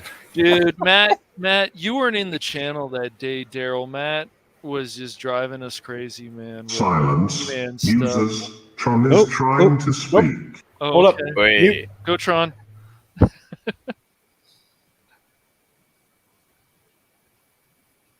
Just getting set up. Wasn't really prepared, but I hang for a while. Hell yeah. Thank you so much for coming here, Tron. It really means a lot to me, buddy. It really Tron, does. Always good to see you. Good to see Always you awesome when he chat. hangs out in voice chat on the Discord. Very cool. Choo-choo. Oh, yeah. We love you, Tron. Yes, we do. We do. You're a great member of the community, and we all appreciate you very much, buddy. Yes, Tron. Definitely. Fair play, brother. And if you need to always tell us to shut up so you can speak, go for it. Yeah, man. Absolutely. Yeah, because sometimes we need to be told when to shut up. Hey, sometimes. All right. Well, Green Lantern's looking into getting into the 3D printing. Any suggestions? The printer I use is off of Amazon. Excuse me, my allergy is terrible. It's called Sunlu, Sunlu. It's for like almost $300, but that's after tax and everything. That's with Amazon Prime. But it's a full size where you can print full size helmets and stuff like that. They have cheaper ones that are smaller to where you'd have to break up your prints. But that's the one I started with. It's been working great. Kind of tinker with it here and there because sometimes the files you download to print don't really work well. Like this one was Palpatine's saber, and it broke mid-print. Oh, no. Oh, Not man. there. So That's not good. yeah. And then sometimes the filament don't print full enough, and my Luke Skywalker snapped in half. So you just got to kind of toy around with it and stuff like that. I keep these here on my desk as a reminder of what not to do. And excuse me, it's just pretty much trial and error. But as far as the printer goes, printer's great. And just be patient also, because it takes days. How much did that cost? Was it just under 300 out the door? It's not bad for the full. Oh yeah, the full size one from China. I don't care giving China my money for that, because the American ones are like almost $1,000. Wow, damn. So I was like, Zephyr's gonna get you, man. Zephyr's gonna get you. Yeah, she is. Come at me, bro. I've been drinking. I'm good. I got vodka. Vodka. I'm Russian now, so I'm good. I'm like Ivan Drago. I must break you. Shouldn't you be drinking Jameson? No, Jameson gets me too much with my Irish roots. No. And oh wow, I'd start getting up and dancing on the table, and my wife's like, "You break another dish," and then I start breaking dishes. So I'm not allowed to have Jameson. It's a Greek wedding. You gotta go Greek. But actually, she's not here right now, so I can drink as much as I want. And you can break as much as you want. Well, yeah, as long as I cleaned up before she gets home. And she'll never know. Where'd my glass go? I don't know. The dog did it. Which dog? I don't know. That one points to a cat. I don't know if my computer can handle that game. I will try it. I want to play it so bad because it looks so good. It looks, I don't know. We'll see. It looks really good. I just want it to scare me. I like alien games to scare me. It doesn't look scary from what I've seen. So I'm just waiting for that. There's lots of jump scares in it, and then you got to like hide from them and stuff like that. So it's kind of if you remember how intense the first Alien was, when Ripley was having to like hide from the alien and kind of sneak around and stuff like that. It's kind of like that. I hope so, because from what they showed, it didn't look that scary. But yeah, Cash is totally not impressed. I mean, we played Phasmophobia, and he was like, "Huh, yeah, that's interesting. Oh no." Oh no! It's coming at me. Oh no! Whatever. Yeah, I know. I'm just not scared of this stuff. And I got killed in that game. It's like, oh, I'm dead. I'm a ghost. Well, it's good if you play with somebody that's dramatic, because that intensifies the game. Sure. Oh yeah. Yeah. So if you play with somebody who screams at every turn and goes, ah, stuff like that, it intensifies it, and it will make it better game experience. Green Lantern, it was easy to set up. It took me 5 minutes to assemble, and you install the program. It tells you where to go to install the program, and then you just start downloading files, put it on a little flash card, plug it in, and print. It's easy peasy. But like I said, it takes a lot of patience, because it took, for my Mando helmet, it took 9 days to print. Dang, 9 days? Wow. 9 days. The Jango Fett blasters, 2 blasters, split into 2, took 2.5 days to print. Wow. No, you are, man. It's just the whole thing, like Alien Isolation, when I played it, it was fun, but I just didn't. I'm like, oh shit, here's the alien again. I will say that game was freaky, especially when the androids look at you. Do you remember that game, Daryl? Did you play Alien Isolation? I didn't play Isolation, but I saw some videos on it. Yeah. Okay, I recommend you play it, and you should probably stream it too. See if you scare yourself. Zephyr, Silence. Users, Tron is trying to speak. I'll get back to you. All right, going Tron mode. The flickering chair bugs the crap out of me. Whatever you want, man. Whatever you want. Shoot, yeah.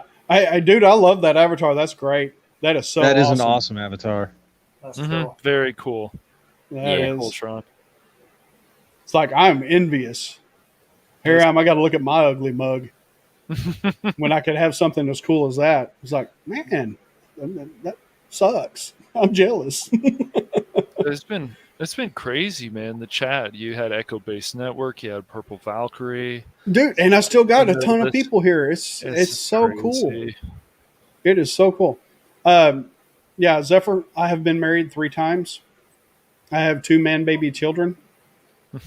So, yeah, I've had to learn how to be patient. And it's, yeah.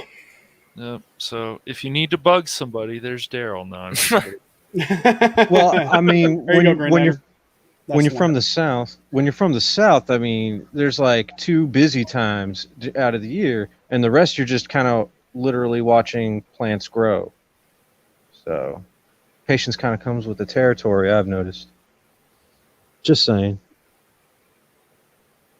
Yeah, you're not wrong. I mean, the busy times of the year is summer and winter. Spring and fall, we just kind of just kick back and enjoy it for a while. Yeah, and it's funny because in my line of work, that stays true to that time frame. Because in the spring and fall, it's not so bad, but in the summer and winter, man, it is balls to the wall. You got to stay on your toes and be alert, and you can't let down your guard for a second. But so that's why I love fall the most. So that's when it goes from transition from summer to winter, and it's got Halloween, my favorite holiday of the year. Oh, really? That's cool. What are you gonna? Oh, I love Halloween. Dress up every year. Yeah, except for last year. Last year was the first time. Right. Gosh, the first time in like 23 years we didn't dress up. Oh yeah! Wow. I dress up every year. Even we usually have an annual Halloween party here at the house, and last year we didn't have one. It just didn't feel like Halloween last year. Mm-hmm. That's a week after my birthday. Yeah, I understand that. Everybody's like, well, I don't want to get out because of this, because of that. And I'm like, dude, if you're afraid to get something, we got rubbing alcohol. If you scratch yourself and think, oh no, I'm going to get the coof, now just throw some alcohol on it, rub some dirt on it, you'll be fine. I was about to say, rub some dirt on it. Rub some dirt on it. Absolutely. Yes, for sure. Yeah, it's like it works. My stepdaughter got sick a few weeks ago because she's such a health nut. She doesn't eat anything bad for her, and it ended up making her sick because she never had anything. She hadn't had anything bad in a while. My wife told her, "Go out and just lick the dirt." It's like she's like, "What? Why would you tell me to do that?" And I was like, "Because you need to eat something bad in order for your body to stay good. Because you deny your body the bad things." Well, when the bad things finally get to you, it's going to jack you up because your body's not going to know how to fight it. Mm-hmm. Yeah, that's crazy. Yeah, I'm happy I haven't gotten COVID, and then I'm going to get my second shot in August. Whoopie-doo, but Well, I mean go ahead. There's like studies done, like kids that bite their nails and such when they're younger, like people that bite their nails, they have a better immune system than like people that are keep your fingers out of your mouth, don't suck your thumb, don't do this, don't. Yeah. And that's why right there, Yep. Just like Ted said, you got to build that immune system. Yep. Oh, what were you saying, Cash? Oh, I think I just said it, didn't I? I'm good. You're fine, Ghost Rider. I'm good. Yeah, and with California, coming out now and saying, well, it doesn't matter if you've had the vaccine or not, you still got to mask up while you're outside. Yeah. Well, we don't want to get too into that because the overlords of YouTube, they're gonna find us. Well, pardon this expression, but are they fucking retarded? I know, dude. I mean, I'm sorry, but it's got to be. That's a question that has to be asked. Oh my gosh! Because these people you are cannot. not. How dare you question them? How dare you, sir? Yeah, I think how I'm dare sorry. you question the science? It's a strike. I have an independent mind and I like to think for myself. It's a strike. And there's no strikes independent here. thinking. That is not We allowed. stand with Daryl. I'm sorry, dude. It's sorry. I mean, I just watched Heavy Metal the other day. Anybody know that cartoon? I've heard of it. Yeah. Oh yes. God, you got to watch it. So good. Right. It is a staple in culture. Mm-hmm. It's just something. But anyway, there's one part of this where these villagers get transformed into these evil creatures, and it's like as soon as they come out and transformed, it's like death to all who oppose us. That's how these people are acting. Yeah. It's the Empire, man. Yeah. Yeah. Sorry, Moff. Moff Risman. Moff Risman. Grant Moff Boomer.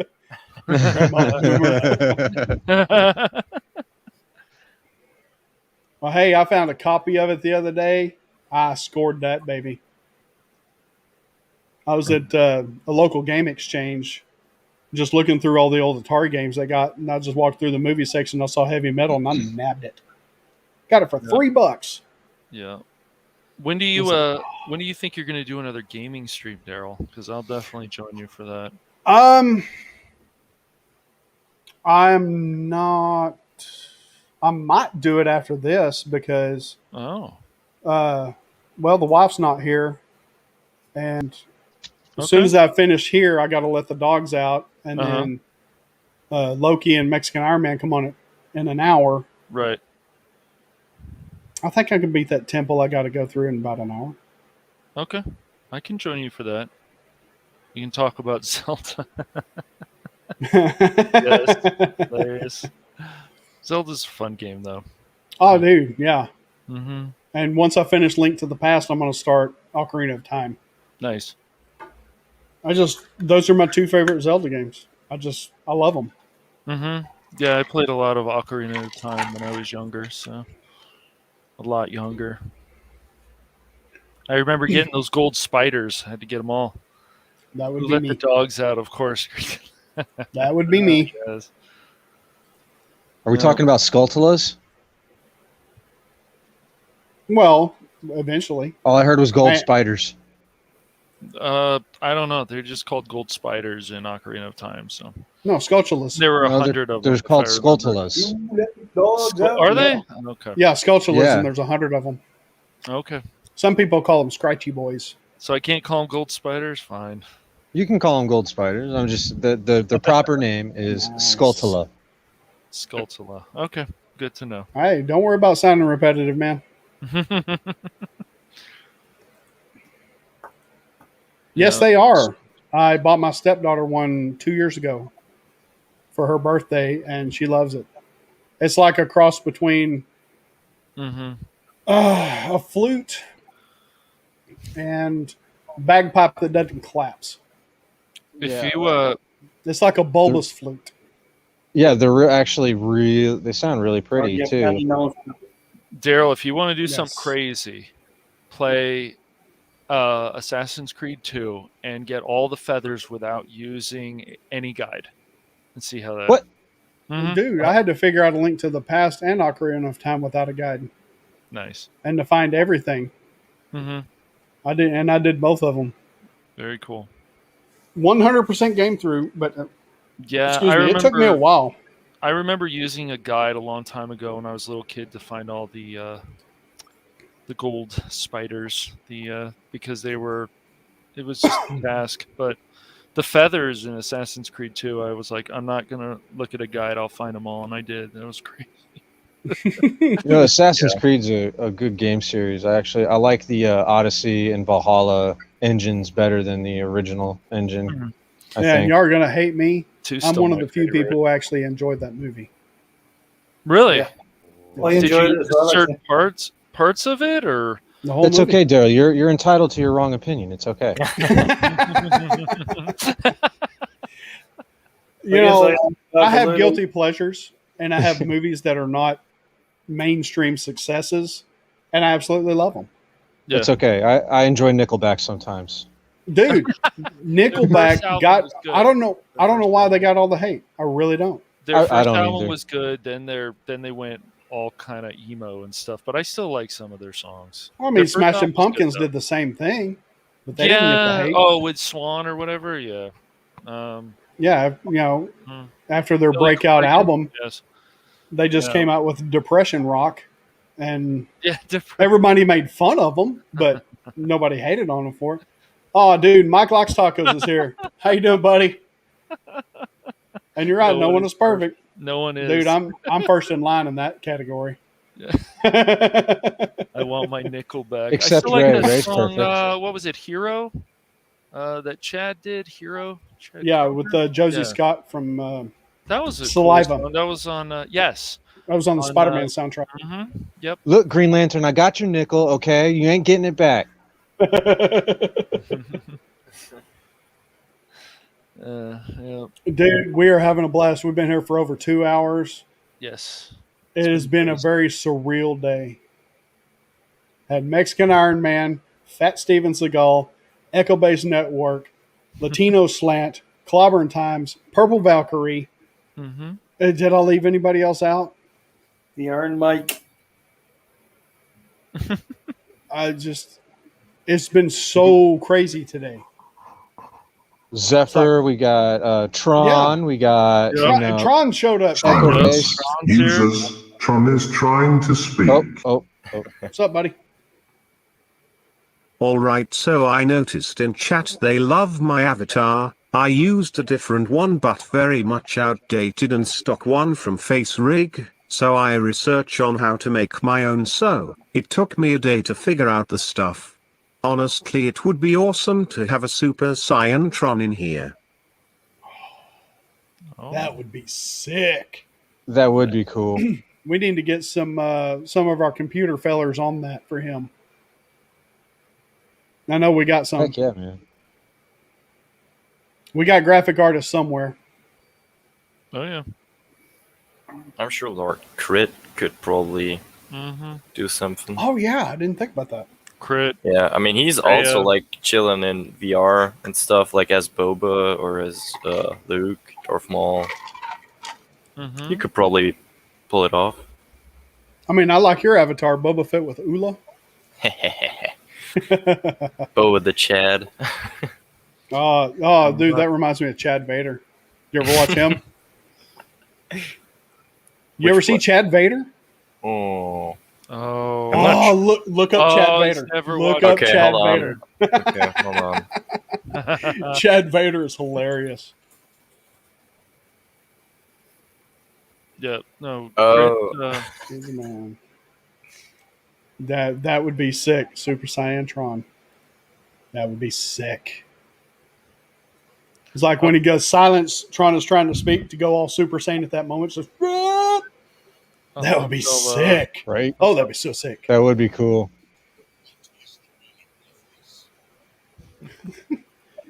Boba Chad Fett, get back here and eat your supper. Yeah, he does. He does run a great grocery store. Yep. He does. He does. Oh, God, I love Chad Vader. So good. Mm-hmm. That was a long time ago. Back to you, Chuck. Yeah. He only did a few videos, I think, right? Yeah. Yeah, but those videos he did, man, they're everlasting. Yeah, They're definitely so look great. into it later. Yes, definitely check it out. Yeah, it's funny as hell. Green Lantern's in Laughing there out singing. loud, smiling.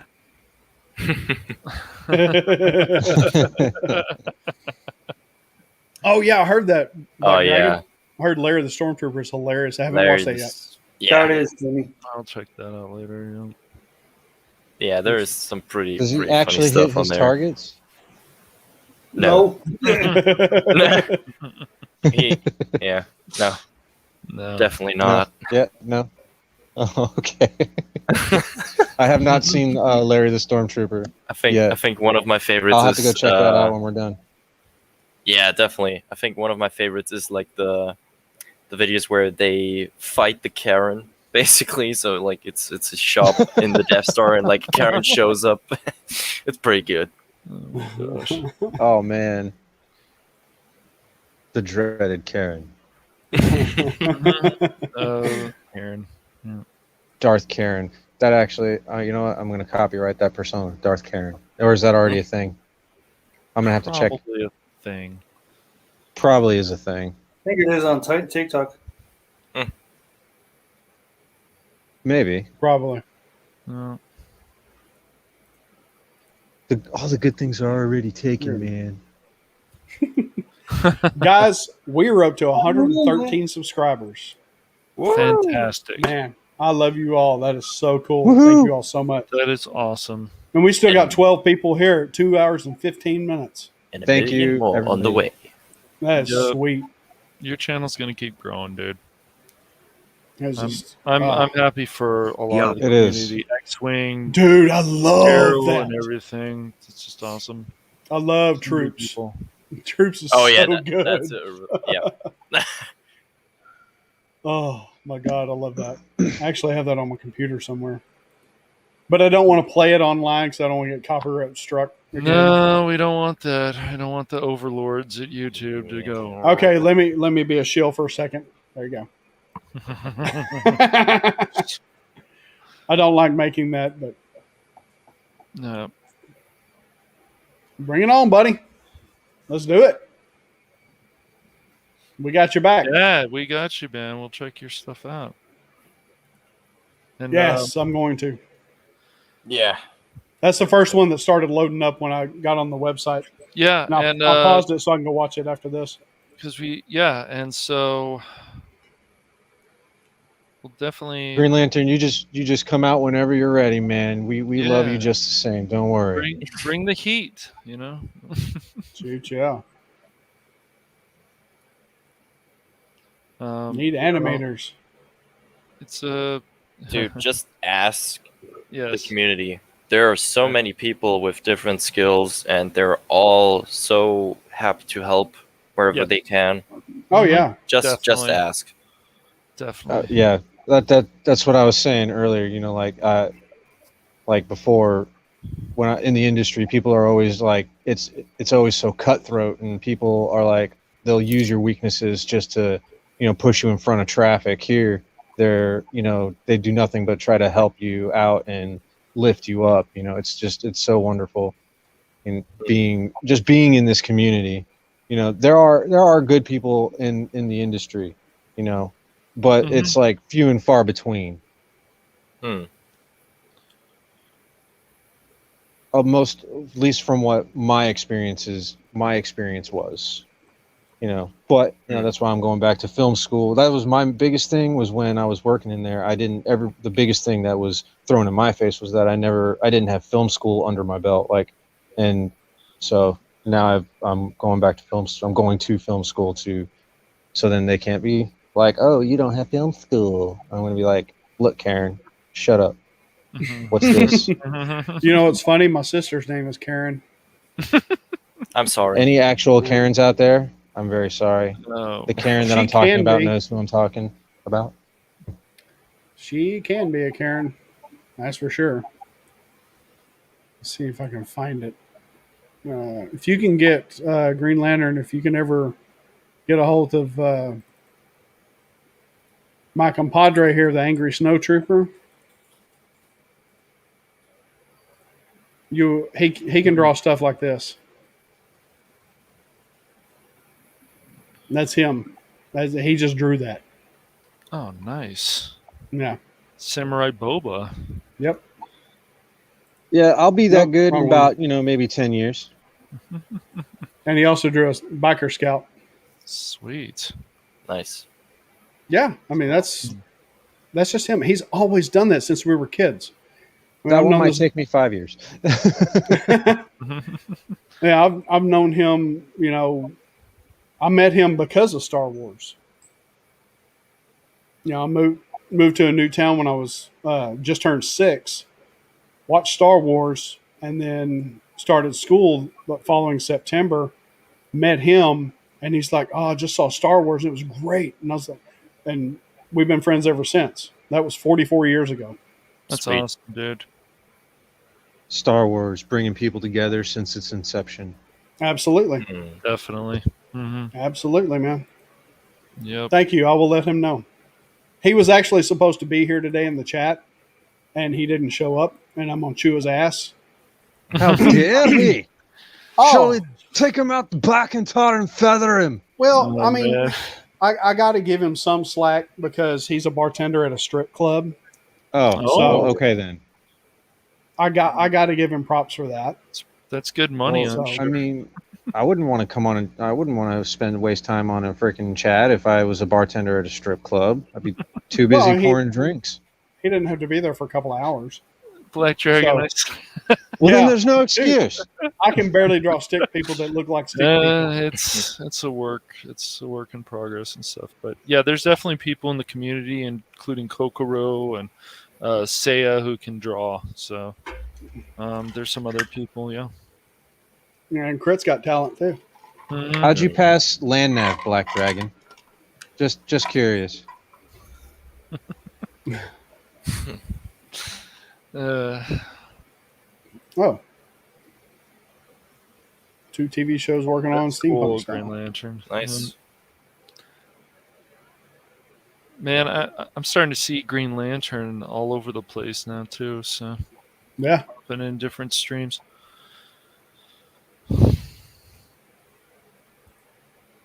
Okay. Well, they must have gotten lost a lot. You got to show us. That's cool. Yeah.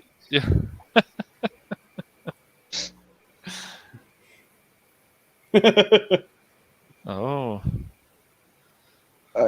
Zephyr's pretty good at drawing as well. Yep. Yeah, Black Dragon, if you used to teach land nav, then how can you not draw a straight line with the ruler? Or you taught the lieutenants. That's what it is, right? Lieutenant. You taught the brass?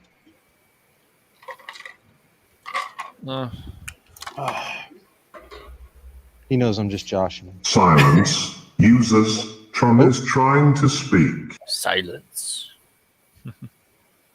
Anyway, guys, it's been fun. I really need to go to do personal stuff.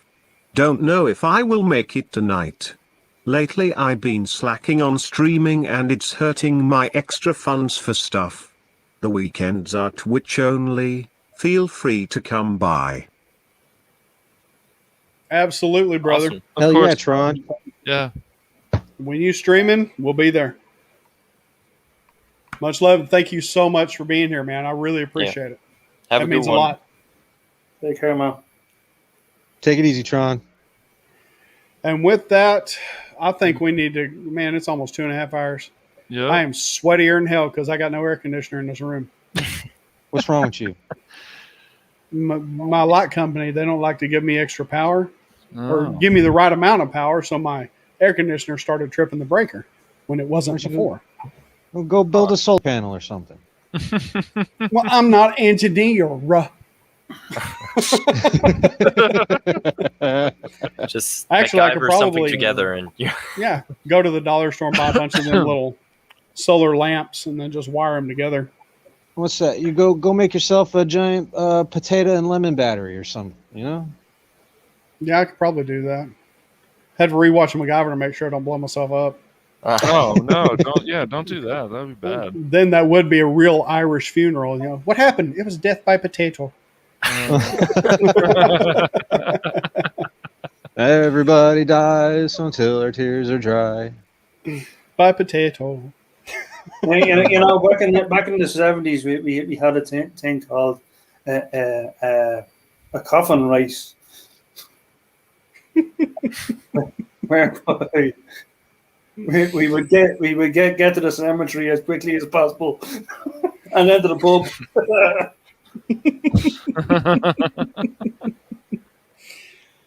Yeah, it's like I could see that happening like right after the cheese wheel race over in England that they have every year. Isn't that in England? They have the cheese wheel down the hill. Yeah. They roll the cheese down the hill and they're all just flying down, falling, and God. It's like, yeah, I could see that happening right after that. I know there's a place in Korea where stuff rolls uphill. They had that at Six Flags Over Texas. In the leaning house, they can make a like an orange roll uphill. Yeah, it's weird. Just laws of physics just don't apply. It's part of the Bermuda Triangle, the sister one. Yeah, maybe. So they Yeah, because rolls uphill. Well, somebody predicted like the polar opposite of the Bermuda Triangle is like over near Japan and Korea and all that stuff. Yeah. So it's feasible. Could be. I wonder if I sailed right through that when I was on that vomitorium going from Okinawa to Korea. Oh, that sounds fun. Oh. Well, yeah. Well, it's a nickname that we give to these boats because they're basically troop transports, and they rock a lot. So they got the nickname vomitoriums. All the docks just pretty much just constantly handing out freaking motion sick pills. Starts with a D. Yes. Fun stuff. Good times. Purple, how are you doing today? Yeah, I was about to say Purple's been here a while, and my heart. You have my heart, lady. You have my heart. Cheese rolling is a thing. Yes. Oh yeah, I used to watch it every year. They'd have it on cable here. That's interesting. Dramamine. Thank you, Black Dragon. Yes, Dramamine. I take that when I have to go on flights and stuff. I don't know. Air sickness sucks. Motion sickness in general sucks. And if anybody else has it here, it really sucks. That's all I can say. I saw a UFO when I was on that trip, man. It was creepy. It was like it was following the boat, and then it wasn't making any noise, and it just went straight did a straight vertical just up. Oh, it was creepy, super creepy. Oh gosh. I mean, all I saw was like a light. I couldn't see a shape or anything, but it was following the boat, and then it just did a straight vertical and disappeared. Sounds like the last time I walked to the bathroom. I just did a straight vertical and disappeared. Yeah, that was bad. No, thank you, Black Dragon. I don't know. See, Marines are amphibious. Awesome. We're not. Okay. we like to hang out on the beach.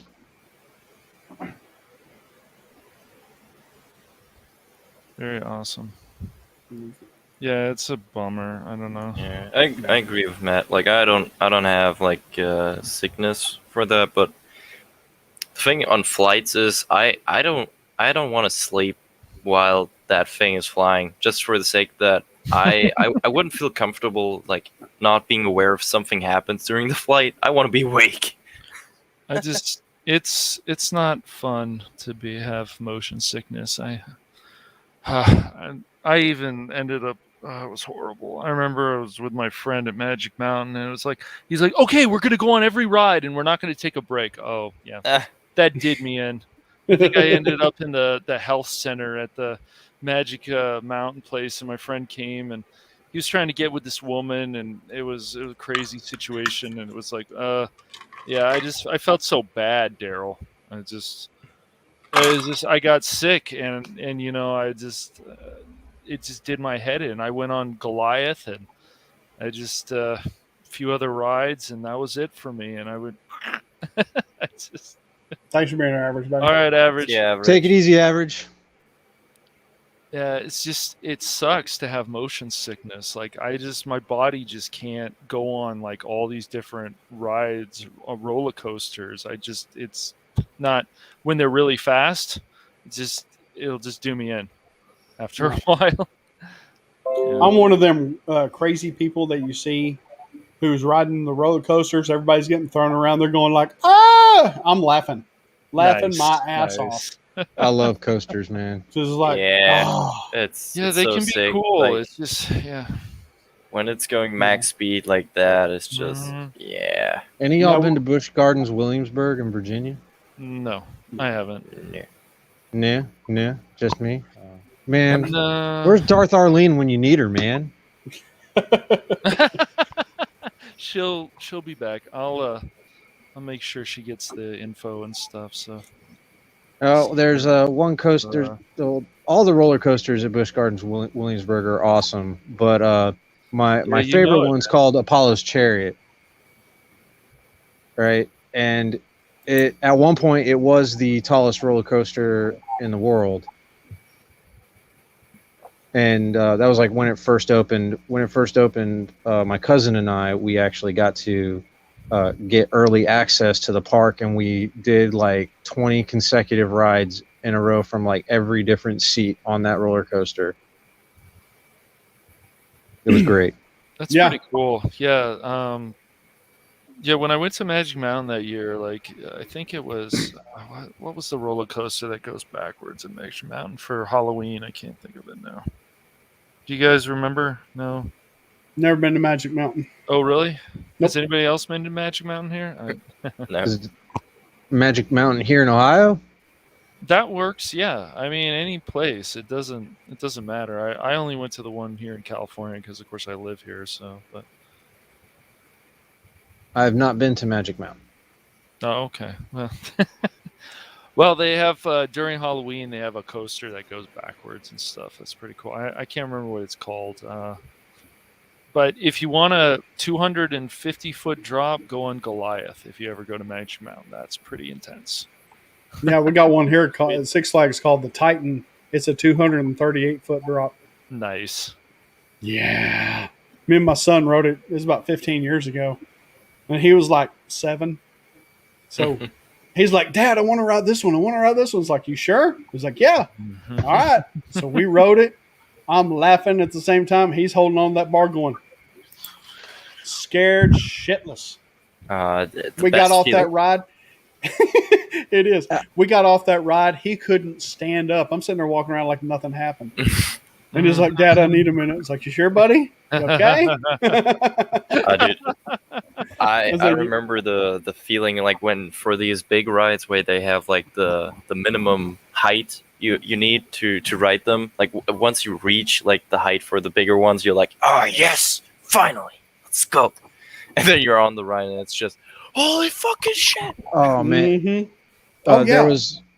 There was this one roller coaster called Dragonfire at Busch Gardens, and it was I was like a centimeter too short to get on that ride. I went back the next year and they took it down.